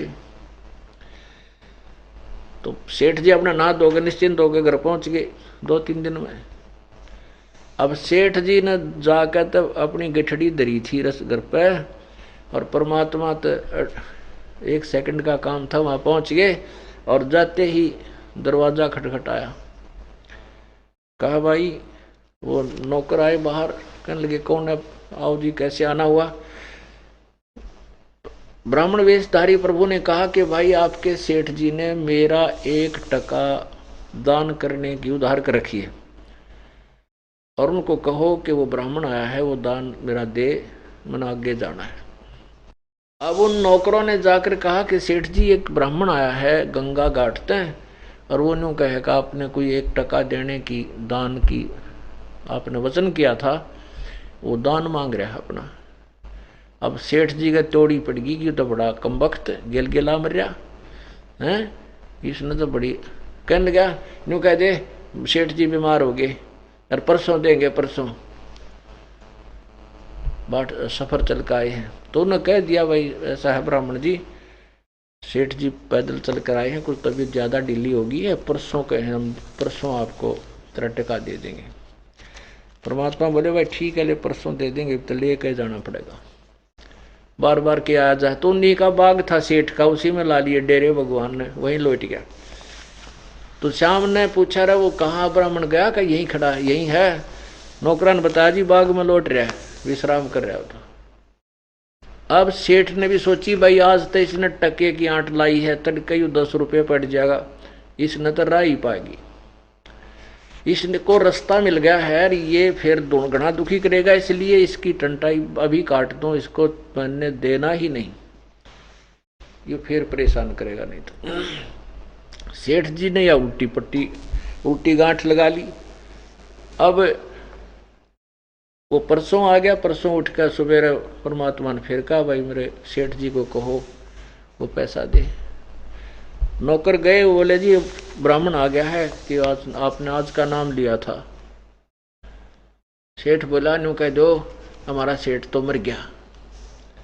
अब नौकरों ने तो आदेश का पालन करना था, उन्होंने जाकर दिया भाई ब्राह्मण जी बड़ी दुख की खबर है, हमारे गुरुजी की तबीयत ढीली, हमारे जो सेठ की तबीयत कई दिन तक ढीली थी भाई, सफर में आए थे और उनकी तो मृत्यु होगी। तो ब्राह्मण रूपधारी परमात्मा बोले भाई बात तो बनी बहुत बूंदी, फिर अब तो लकड़ी गिरवा के जाऊंगा, ऐसे थोड़ा जाया जाता है। अब तो भाई इसका अंतिम संस्कार करा के जाऊंगा, न्यू के जा हमारा यजमान है। ठीक है, अब वो सेठ को बताया जी सेठ जी वो तो न्यू का है, आपका अंतिम संस्कार करवा के जाऊंगा। अब सेठ ने पक्का आंट लाड़ी के काल तो बहुत जबरदस्त है, उल्टे रास्ते को जीव भी बड़ा राज्य होगा पकड़ता है, ग्रहण करता है। सेठ बोला तुम मेरी अर्थी तैयार करो और लकड़ी ढोने लग जाओ। ये भी इतना बड़ा सेठ मरे तो सारा गांव गेल हो लिया करे। वो चार नौकर लकड़ी ढोवे, परमात्मा भी जान गया कहाँ, पता तो था अंतर्यामी थे वो 4 नौकर लकड़ी ढोवे उसकी, और उन 4 ने उठा कर सेठ लौटा लिया और चल पड़े। परमात्मा ने भी ठा लिया कीकर का मुसड़ लठ पड़ा था कोई ओड़ा बोड़ा लक्कड़ और कंधे पर रख के उसके पीछे पीछे वो लिए। अब वो जहां वहां पहुंचे तो सेठ बोला तुम चिता बना दो, ऊपर रखवा ली अर्थी चिता बनाने लगे। चिता भी तैयार कर दी, ऊपर भी लौटा लिया। अब वो कहने लगे, परमात्मा बोले रहे निकम्मे, ए सेठ जी इतने एक टके के दान ना करने के लिए और भाई जड़ा मत ना क्यों मुझे पाप का भागी बनाओ है, मैंने तेरा टका माफ कर दिया। अब सच्ची बात है, कहाँ सच्ची कह दी वचन होते हैं, हमने तेरा टका माफ कर दिया, मैं नहीं लेता, क्यों खाम का पाप का भागी बनाओ मुझे, आत्मदाह करने लग रहा तू। सेठ जी खड़ा हुआ और इतना कंजूस हो गया, नौकरा ने बोला सारे ठाओ लकड़ी वापस सारी लकड़ी वापस लिया, थोड़ी बहुत वो छोटी मोटी रहेगी तो उसने आप धोती में गाल लें आओ टांगे आओ उसको। कहने का भाव यह है कि इतना दुष्ट हो गया था वो और इतनी प्यारी आत्मा थी भगवान की, अब परमात्मा कैसे उस गंध में छोड़ सकता था उसे। अब सेठ जी अगले दिन सैर सपट्टे को चल पड़ा, क्यों 3-4 दिन तक घर में पड़ा था, अंदर ही टट्टी हुआ था, बहुत दूर निकल गया। उधर से परमात्मा ने नरसी रूप धारण किया और पहले आ गया। अपने उन नौकरों से कहा भाई वो जो ब्राह्मण था ना वो बहुरूपिया है और वो आज मेरा रूप बना के आएगा, उसको अंदर मत प्रवेश होने देना, ना माना उसका 2 दड़ाक दर दियो। अब नौकर ने तो भाई गुरु जी अपने आदेश था अपने सेठ का, तो वो सेठ वो बाहर खड़े थे, नौकर कोई आ गया तो धमकावांगे उसने। तो थोड़ी देर के बाद वो नरसी जी ओरिजिनल आ रहे हैं और वो तो अपना ऐसे आ रहा है खूब। जब निकट आ लिया ना, जब वो नौकर बोले रहे खड़ा हो जाइए वहीं पर, नकली अंदर मत आ जाना। तो सेठ कहे है करोड़ी मले है, तू जानता नहीं मैं नरसी हूँ। वो बोले हम जाना तेरे को, तू बकवाद मत करे, हद होली है। अब आदेश हो गए तेरा जूत मारने के, हमारा सेठ ने आदेश दे दिए। किसकी बात करे, कौन सेठ है? अब दूर हो जाओ, तुम जानते नहीं तुमने पुलिस में पकड़ा दूंगा। अब वो नौकर चले उसका नहीं, आंख लाल करके जान गया अभी बात क्या है। कहले कौन है थरे? हमारा सेठ अंदर है, उनका आदेश है, नरसी अंदर हमारे, उन्होंने आदेश दिया तू चला जा। उन्होंने कह रखा मेरे को हमारे को कि वो नकली आज मेरा रूप बना कर आओगा, तूने वो काम कर दिया रे। अब नरसी समझ गया भाई उसने तो जुल्म कर दिया, उसने मेरा रूप नकली बना लिया और मेरी संपत्ति को वो हड़प करना चाहता है। जाकर के उसने रिपोर्ट लिखा दी, कोर्ट में केस कर दिया और जज वहां अदालत ने समय का तगाजा देखते हुए फटाफट वो अगले दिन की तारीख ला दी और सेठ नरसी के वो कागज दोनों को बुला लिया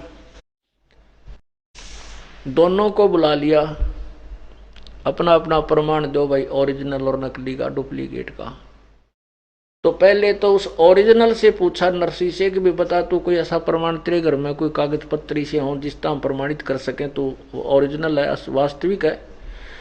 नरसी का दो चार बात याद थी, ऐसे था छोरी का ब्याह कराया था, इतना दान दिया था, उस बही में लिख रखा है, ठीक है। फिर उस परमात्मा से पूछा भी सुना तेरा कोई प्रमाण हो इस बही में, हमें कोई ऐसी बात बता दे जो इसमें लिखी हो। परमात्मा ने शुरू से लेकर आखिर तक सारी सुना दी। अब वो नकली जो भगवान नकली नरसी था वो तो कोर्ट ने असली सिद्ध कर दिया, और ओरिजिनल था उसको डुप्लीकेट सिद्ध करके और कह दिया भाग जाए यहाँ से। अब नरसी जी बैठ गया माथे बहादुर के बाहर जंगल में जाके, भगवान या कौन बनी, जो मेरा कौन से जन्म का शत्रु था, आज मेरी सारी हड़प ली संपत्ति इसने। तब परमात्मा उसी ब्राह्मण रूप में वहां आके खड़ा हो गया, ने बोला सुना भगत जी, यह संपत्ति तेरी थी या मेरी थी? अब नरसी उसके मुंह का नहीं देखा, अग भाई थी तो मेरी, पर तू चालबाज गणा है, तने काबू कर दी। अकना या तेरा भूल लाग रही थी बच्चा, या पहले भी तेरी नहीं थी या पहले भी मेरी थी। फिर उनको पूरा ज्ञान बताया।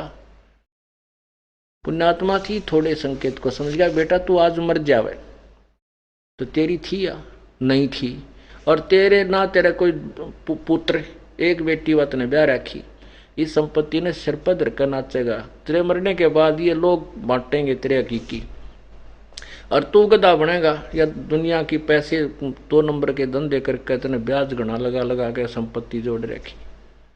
अब वो सेठ था, उस पुण्य अधिकारी था, उसका सारा शरीर कांपन लग गया परमात्मा की यथार्थ ज्ञान को सुनकर। चरण पकड़ लिए, परमात्मा से कहने लगा कि भगवान मेरे लिए कोई कारण, इसका इस जहर जो मैंने खा लिया अर्थात इतने पाप इकट्ठे कर लिए, इसका कोई कारण बताओ, समाधान बताओ। परमात्मा ने कहा कि मैं तेरे को संपत्ति दे दूंगा, पर इसने बांट दे तू, यानी धर्म में ला दे सारी को, तेरी तब जान बचेगी। कहते हैं एक का चोट से धारी राज्य ने मिलना दाचा, एक का बात मैं समझ गया, तो आज मर जाऊंगा, कल मेरी है ही नहीं, और ये जो दुनिया को लूट लाट के इधर उधर के ब्याज दुगने तगने ला कर ने 2 के 20 बना कर ने कलम झूठी साची लिख के माया जोड़ रखी है मैंने। तो उसने फिर सारी संपत्ति को धर्म में लगा दिया, कति कंगाल हो गया, और उंडी भी उसकी समाप्त होगी, चलनी बंद होगी। हकीकियों ने भी, रिश्तेदारों ने और सेठों ने, गांव वालों ने, सब ने उसको नकार दिया, पागल हो गया, तो मूर्ख हो गया, इसने तो नाश कर लिया, उजड़ गया। अब परमात्मा देखो, भगवान के मार्ग जो चलते हैं ना, उनके सारे उल्टे काम लग गया अग्र संसार ने। अब वही नरसी जंगल में जाकर झोपड़ी गाल कर बैठ गया, और वहां पर कुछ एक भक्त जो एकादश कोई श्रद्धालु था वहां आ जाया करते थे, और 10-12 वहां साथ आसपास के गांवों के कुछ सूरदास उनके पास आकर बैठ जाते थे। उस भगत की बातों में बहुत रुचि रखते थे और समझाते थे कि नरसी आपने बहुत कमाल कर दिया, ये सब लीला परमात्मा की हुई है, तो हिम्मत मत हारना, भगवान तेरे साथ रहेगा। तो नरसी को पता लग गया कि भैया तो ज्ञान मेरा समझ में आ गया, जब स्टेप दिया मैंने, बाकी दुख सुख कितना ही आओ भगवान से दूर नहीं हुआ जा सकता। एक दिन क्या हुआ कि 4 साधु थे, संत भक्त, उन्होंने द्वारका जाना था सैर सपट्टा करने के लिए, और उनके पास 500 रुपये थे। अब रास्ते में 500 रुपये लेकर चलना खतरे से खाली नहीं था, क्योंकि रास्ते में डाकू चोर लुटेरे लूट लिया करते। तो उनको पता था कि यहाँ कोई सेठ होगा इस शहर में, उसकी हुंडी बनवा लेते हैं उससे। तो उनको पता चला कि यह नरसी नाम का एक सेठ था, वो पहले भी पता था उनको। तो उन्होंने पूछा भैया नरसी नाम का सेठ है, हमने उससे हुंडी बनवानी है। तो नगर वाले कुछ एक ऐसे निकम्मे भी होते हैं जो मजाक कर देते हैं, वो कहने लगे भाई नरसी सेठ ना बिल्कुल सही कहा आपने, और वो अब बाहर जंगल में एक झोपड़ी डाल कर रहता भाई, आजकल वो नखरे बहुत करता, उसके पास पैसे गणे हैं ना, तो लोग दिखावा वो एक झोपड़ी बनाकर रहता है और नखरे करता है, बूंदी जाते नाटेगा तुमने, पर तुम मानियो मत ना। तो वो चले गए, जाके कहने लगे सेठ जी हमारी हुंडी बना दे, हमने द्वारका जाना है, ये ले 500 रुपये। अब नरसी बोला भाई महात्मा जी देखो मैं बिल्कुल कंगाल हो चुका हूं, मेरी हुंडी नहीं चलती। तो वो सेठ वो साधु संत जो भगत थे वो कहने लगे नरसी तू बकवाद मत करे, तू जानता नहीं संत के उसको तंग करने से क्या हानि हो जाती है, और हमारी आत्मा दुखी ना करे, हमें बता दिया था गांव वाले ने कि तू नखरे करता आजकल। अब नरसी ने सोचा भाई पक्के ये तो पढ़ आगे भेज रखे हैं, जय मैंने आना क्या नहीं करी थे, शराब तेजे मन माने तो भिरड कैसे होते हैं, सर्प जैसे हैं। तो उसने परमात्मा को याद किया, भगवान तुम लज्जा रखियो, 500 रुपये रखवा लिए और एक पत्र पे लिख दिया सांवल शाह, क्योंकि वो श्री कृष्ण का पुजारी था, सांवलिया भगवान, सांवल शाह, शाह माने सेठ, सांवलिया सेठ, द्वारका नगरी। आप इन चारों महात्माओं को 500 रुपये दे देना, आपकी अमानत मेरे पास सुरक्षित रखिए। बनाकर पर्ची दे दी। उधर से वो तो लेकर चल पड़े उस कागज को। उधर से सेठ ने 500 रुपये का सामान, खाद्य सामग्री, भंडारे का सामान मंगा लिया, और उसका 500 रुपये पहले बहुत ज्यादा होते थे, और उसका जो है भंडारा कर दिया, भोजन करा दिया। साधु संत चलते फिरते रस्ते वालों ने या वो से जैसे भी कोई आया, उधर वो चारों साधु वहां पहुंच गए संत। उन्होंने सारे द्वारका में ढूंढ लिया, भाई कोई सांवल नाम का सेठ बताया, उसके नाम या हुंडी है हमारी, हमने उससे 500 रुपये लेने। अब उस नगर के जो सेठ थे, बाणिये थे, वो कहने लगे भाई महात्मा जियो तुम तो ठग लिए उस ठग ने, वो नरसी पक्का ठग है, उसकी हुंडी नहीं चलती, वो तो रिजेक्ट कर दिया गया सरकार की तरफ से, वो कंगाल आदमी है और तुम्हारे साथ धोखा कर दिया। अब वो महात्मा वो संत भगत कह रहे हैं भाई ऐसी बात तो नहीं है, वो तो ठग तो आदमी है को नहीं, और भाई वो सेठ नहीं मिल रहा है, या तुम्हारी बात पे भी कुछ थोड़ा बहुत जोर हमारे दिमाग में देना पड़ रहा है। आखिर में उन्होंने सोचा भी बनता गई बहुत बूंदी, वह यहाँ इतनी दूर आ गए, कोई जान पहचान नहीं, पैसा एक मिला को नहीं, बाहर जाके गांव तय नगरी से बाहर बैठ गए।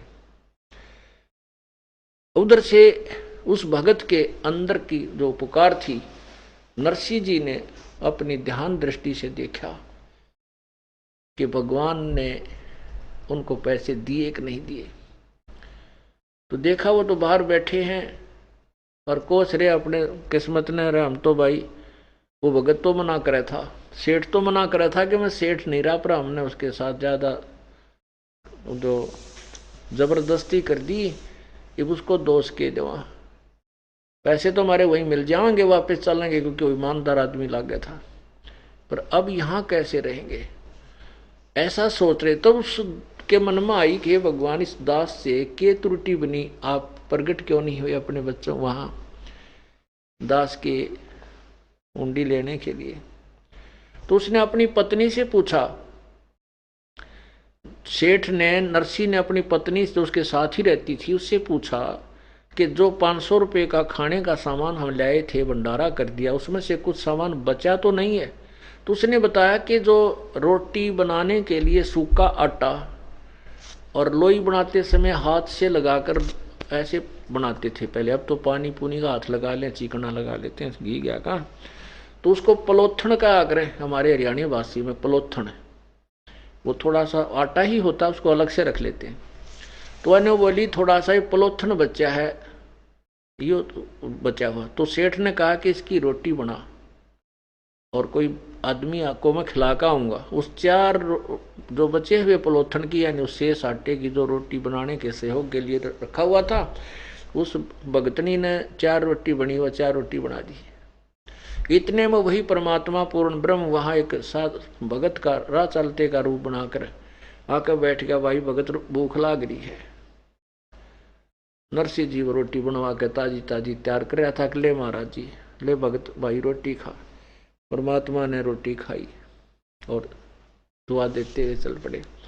उधर से परमात्मा यही पूर्ण ब्रह्म कबीर देव एक वहां के मारवाड़ी सेठ जैसा रूप बना के डबल लंगड़ की धोती टांग रखी और इतना बड़ा साफा, कान्ना में 2 कलम टांग रहा, काख में बई, और वहां पहुंच गया उन भगतों के पास। कहने लगे भगत जी कैसे बैठे हो यहाँ पर? वो भगत संत कहने लगे भाई के बैठे हैं सेठ जी, हमारे खोटे लाग गए। हम एक नरसी नाम का सेठ है वहां पर, और उसको तो हम गलत नहीं कह सकते, वो उसकी हुंडी अब चलती नहीं, हमने उसके साथ जोर जबरदस्ती कर दी। और उसने एक सांवल नाम के सेठ का यहाँ चिट्ठी बना रखी है, और वो सांवल नाम का सेठ हमने पाया को ना, सारी द्वारका छान ली, और भगत जी हम तो कति भूखे मरे हैं, बहुत दुखी हो रहे। तो बोले भाई आ जाओ। कौन कौन कहता है कि सांवल नाम का सेठ नहीं है? अगदी सारे पूछ लिए हमने बाणिए यहाँ के नागरिक। परमात्मा बोले आ मेरे साथ, मैं हूं वो सांवल सेठ। और वहां बाजार था भीड़ वाला, चौराहे के ऊपर उस बाजार के अंदर ने बोला यहाँ चादर बिछाओ, वह चादर बिछा दी। और परमात्मा ने वहां चांदी के नए नए नोट ऐसे गिने, 1 2 3 रुके मार मार के, और लोग भी खड़े हो गए देखने लगे कि सांग हो रहा है। जब वो 500 रुपये, क्योंकि 500 रुपये चांदी के तो गणे हो जाए, अच्छी गिठड़ी बने, अच्छा सिक्का हुआ करता इतना मोटा। आजकल जो रुपया होता है इससे भी दोगुना तिगुना बड़ा होता था। तो परमात्मा ने वो 500 रुपये गिन दिए और कहा भाई नरसिंह जी से कह देना उसका दास हाजिर रहेगा, और कितनी हुंडी बेच दे सारी ग्रहण करूंगा। बोलो सतगुरुदेव की जय। तो पुण्यात्माओं, परमात्मा जो पूर्ण ब्रह्म है, सभी काम वही सारता है। लेकिन हम जिस भी इष्ट की आड़ लेकर के वर्तमान में जो शास्त्रविद साधना भी कर रहे होते हैं, और हम सोच लेते हैं कि ये मुझे लाभ उस भगवान ने, श्री कृष्ण ने दिया, क्योंकि नरसिंह जी उसी का पुजारी था। लेकिन करे करावे साइया मन में लहर उठा, और दादू सरदर जीव का वो आप बगल हो जा। उस परमात्मा ने ही नरसिंह जी की हुंडी ली थी, पूर्ण ब्रह्म ने। कहते हैं नरसिला की हुंडी झाली सांवल सा कहाया, द्योती का ब्याह भया जब भात भरण को आया। वही कबीर परमात्मा, वही पूर्ण ब्रह्म, सारी सृष्टि का रचनहार परमात्मा नरसिंह जी की सेवा में हाजिर हुआ। कहते जो जन मेरी शरण है ताका हूं मैं दास। ओए नरसिंह बैठा अपने घर पर, भगवान खड़ा द्वारका में, और फिर भात भरने के लिए परमात्मा ने स्वयं ही उनकी सेवा की जो है ना सहयोग दिया। तो अब यहाँ क्या प्रार्थना करते हैं? हमने ऐसे अर्ज करनी है, परमात्मा हम तो इतना भी व्योत को नहीं हमारा, हम नरसिंह जैसी कुर्बानी कर सका। हे परमात्मा हम तो इतने सतर गिर चुका है कि हम तो उस धन्ना भगत एक किसान था, और वो किसान बीज बीजने जाता है, किसान कभी भी बीज दान नहीं कर सकता, वो चाहे उसके सारा कुछ दान करवा ले। और उस किसान रास्ते में वो ज्वार बोने जावा था, रास्ते में परमात्मा ने लीला की, 4 भक्त आ रहे थे, और वो कहने लगे भक्त राम राम करी धन्ना जी ने। तो समझ गई ये भगत दिखा है। कहने लगे भाई भगत जी हम बहुत भूखे हैं, 3 दिन हो गए रोटी नहीं खा ली, कहीं अन्न नहीं मिला। ये राजस्थान का मामला जान गया भगत जी भी, एक बार नहीं भूखे होंगे, बिल्कुल नहीं मिला होगा। तो उसने कहा भाई मेरे पास ये ज्वार है, ये बीज ये ले लो। तो भूखे मरे थे, जब खा गए धकागे भीतर ने नोकी न सूखी। तो जब सारा उन चारों ने वो दड़ी 2 दड़ी पक्की ज्वार खा ली। अब भगत जी ने सोचा है घर के लड़ेंगे भाई, घर वाले ऐतराज करेंगे, उन्हें काकर इकट्ठी कर ली, कंकर, और डाल ली उसी डोले में जिस तक ज्वार बीज जा करें, तो जा करके अपनी वो ज्वार कक्कर बीज दी। पड़ोसी साथी किसानों ने सोचा ये बीज रहा है, लड़ाई से डरते ने वो ऐसे ड्रामा सा करके और आ गया करने। कुछ दिनों के बाद और दूसरे किसानों के तो वहां ज्वार उगगी और भगत जी के मतीरा की बेल, ये तुम्बे होते हैं, उनकी बेल इतनी ज्यादा उगगी उसके खेत में और इतने मोटे मोटे वह तुम्बे लगे हुए। वो तो वैसे उगते हैं वहां पर फसल के अंदर ही, उनके केवल तुम्बे हैं, कोई फसल नहीं, क्योंकि बीजा नहीं रखा था। तो उसकी पत्नी कंजूस गणी थी, लड़ोकी गणी थी, और वो भगत जी दान दून में खूब जोर रखा करता था। वह बहुत गर्म मिजाज की थी। उसको पता चला कि तुम्हारे खेत में तो मतीरे यानी तुम्बे की बेल है, इसे मोटे मोटे तुम्बे पड़े हैं ज्वार को ना। जान की वाक भगत जी ने गड़बड़ करी है, इसने जरूर किता न किता दान कर दिया है, वो बीज भी बर्बाद किया होगा। पर सोचा पहले एक बार खेत देख कर आती हूँ, वो लड़ाई नहीं करा करते दूसरे के कहे था। वहां गई तो देखा उसने सचमुच नरे मतीरे से मोटे मोटे पड़े ओड़े बोड़े उसका वहां फल लगे हुए। तो वो एक तुम्बा तोड़ के कचाला उस पर, इतना बारा था।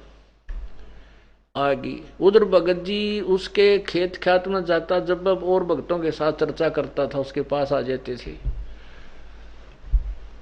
और वो ऐतराज भी करा करती कि तू काम नहीं करता, सारा दिन गप्पे मारता रहता है इतने, और काम में को नहीं, सारा दिन भक्ता दौरे बैठा रहे। तो उसने देखा भगतनी आगी भाई और सिर पर तुम्बा धरे आवे और आज खेत देख का आई है तो लड़ा तगी, इस पर कोई शक नहीं। तो उसने अपने साथियों से कहा तुम जल्दी जाओ भाई। वो तो उठ गए बेचारे। तो वह आई गर्म हो रही थी, उसने कहने लगी जी खेत में ज्वार बोक आए थे। वो के उत्तर दे बोलिया को नहीं, नू कर दी नाट। कहने लगा कहाँ गई वो, बीज लेके गया था खेत में तो ज्वार नहीं बो रखी हो, तो तुम्बे पड़े देख, ये तेरे ये बच्चे का तेरे को खाएंगे। ऐसे वो सिर पे रखा हुआ था, नो का नो भगत जी के सिर में ठोक्या। सिर में मारना चाहा, भगत जी थोड़ी सी सरक गया एक तरफ ना, और वो तुम्बा जो था बारी था वो एकदम जमीन पर लग कर फट गया। तो उसमें तो एक दड़ी यानी 5 किलो पक्की ज्वार पीसना करी करा यानी स्वच्छ ज्वार निकली। अब वह भगतनी एक बार तो भगत जी की तरफ देख रही है, जो ऐसे करके दूसरे आक्रमण की बाट देखा था क्या करेगी या, और कभी उस ज्वार की तरफ देख रहा है कि ये ज्वार, वो देख रही है कि ज्वार कितना है इस वतीरे में। फिर भगत जी तो लड़ाई तो दी छोड़वा, चद्दर लेकर भाग ली उल्टी है, उस ज्वार को उठा के घर न रख गई। वहां क्या करा उसने, अपनी चद्दर बिछाई, मतीरा ठाया, उड़ा फोड़ा है, उसमें दड़ी पक्की ज्वार निकला है 5 किलो पक्की एक में। पागल सी होगी, क्यों भूख मरी थी ये। ढेर लाग गया ज्वार का, दन्ना जी भी पहुंच गया, आसपास के लोगों को पता लगा, ग्रामीण को वो भी पहुंच गए। फिर वह लागी डौन ज्वार को, गठड़ी बांधर चल पड़े। दन्ना जी बोले जितनी तेरे खेत में होने की तुझे आशा है उतनी ही आप रखना, बाकी मत लेना, बेईमाना ना करिए। देखो और भी क्यों, फिर वर्षा हुई नहीं, औरों के ज्वार तो उगी वह परिपक्व नहीं हुई, भूख मरी होगी। तब दन्ना जी ने कहा कि इसको ज्वार को अन्य नगरी में भी वितरित कर देने वाली ना, क्यों कति ना करो, मतलब सारी ले जाएंगी। तो वो लागी डौन, वह 2-4 गठड़ी तक डोली उसने जितनी उसकी थी, जब तक तो वह ज्वार थी।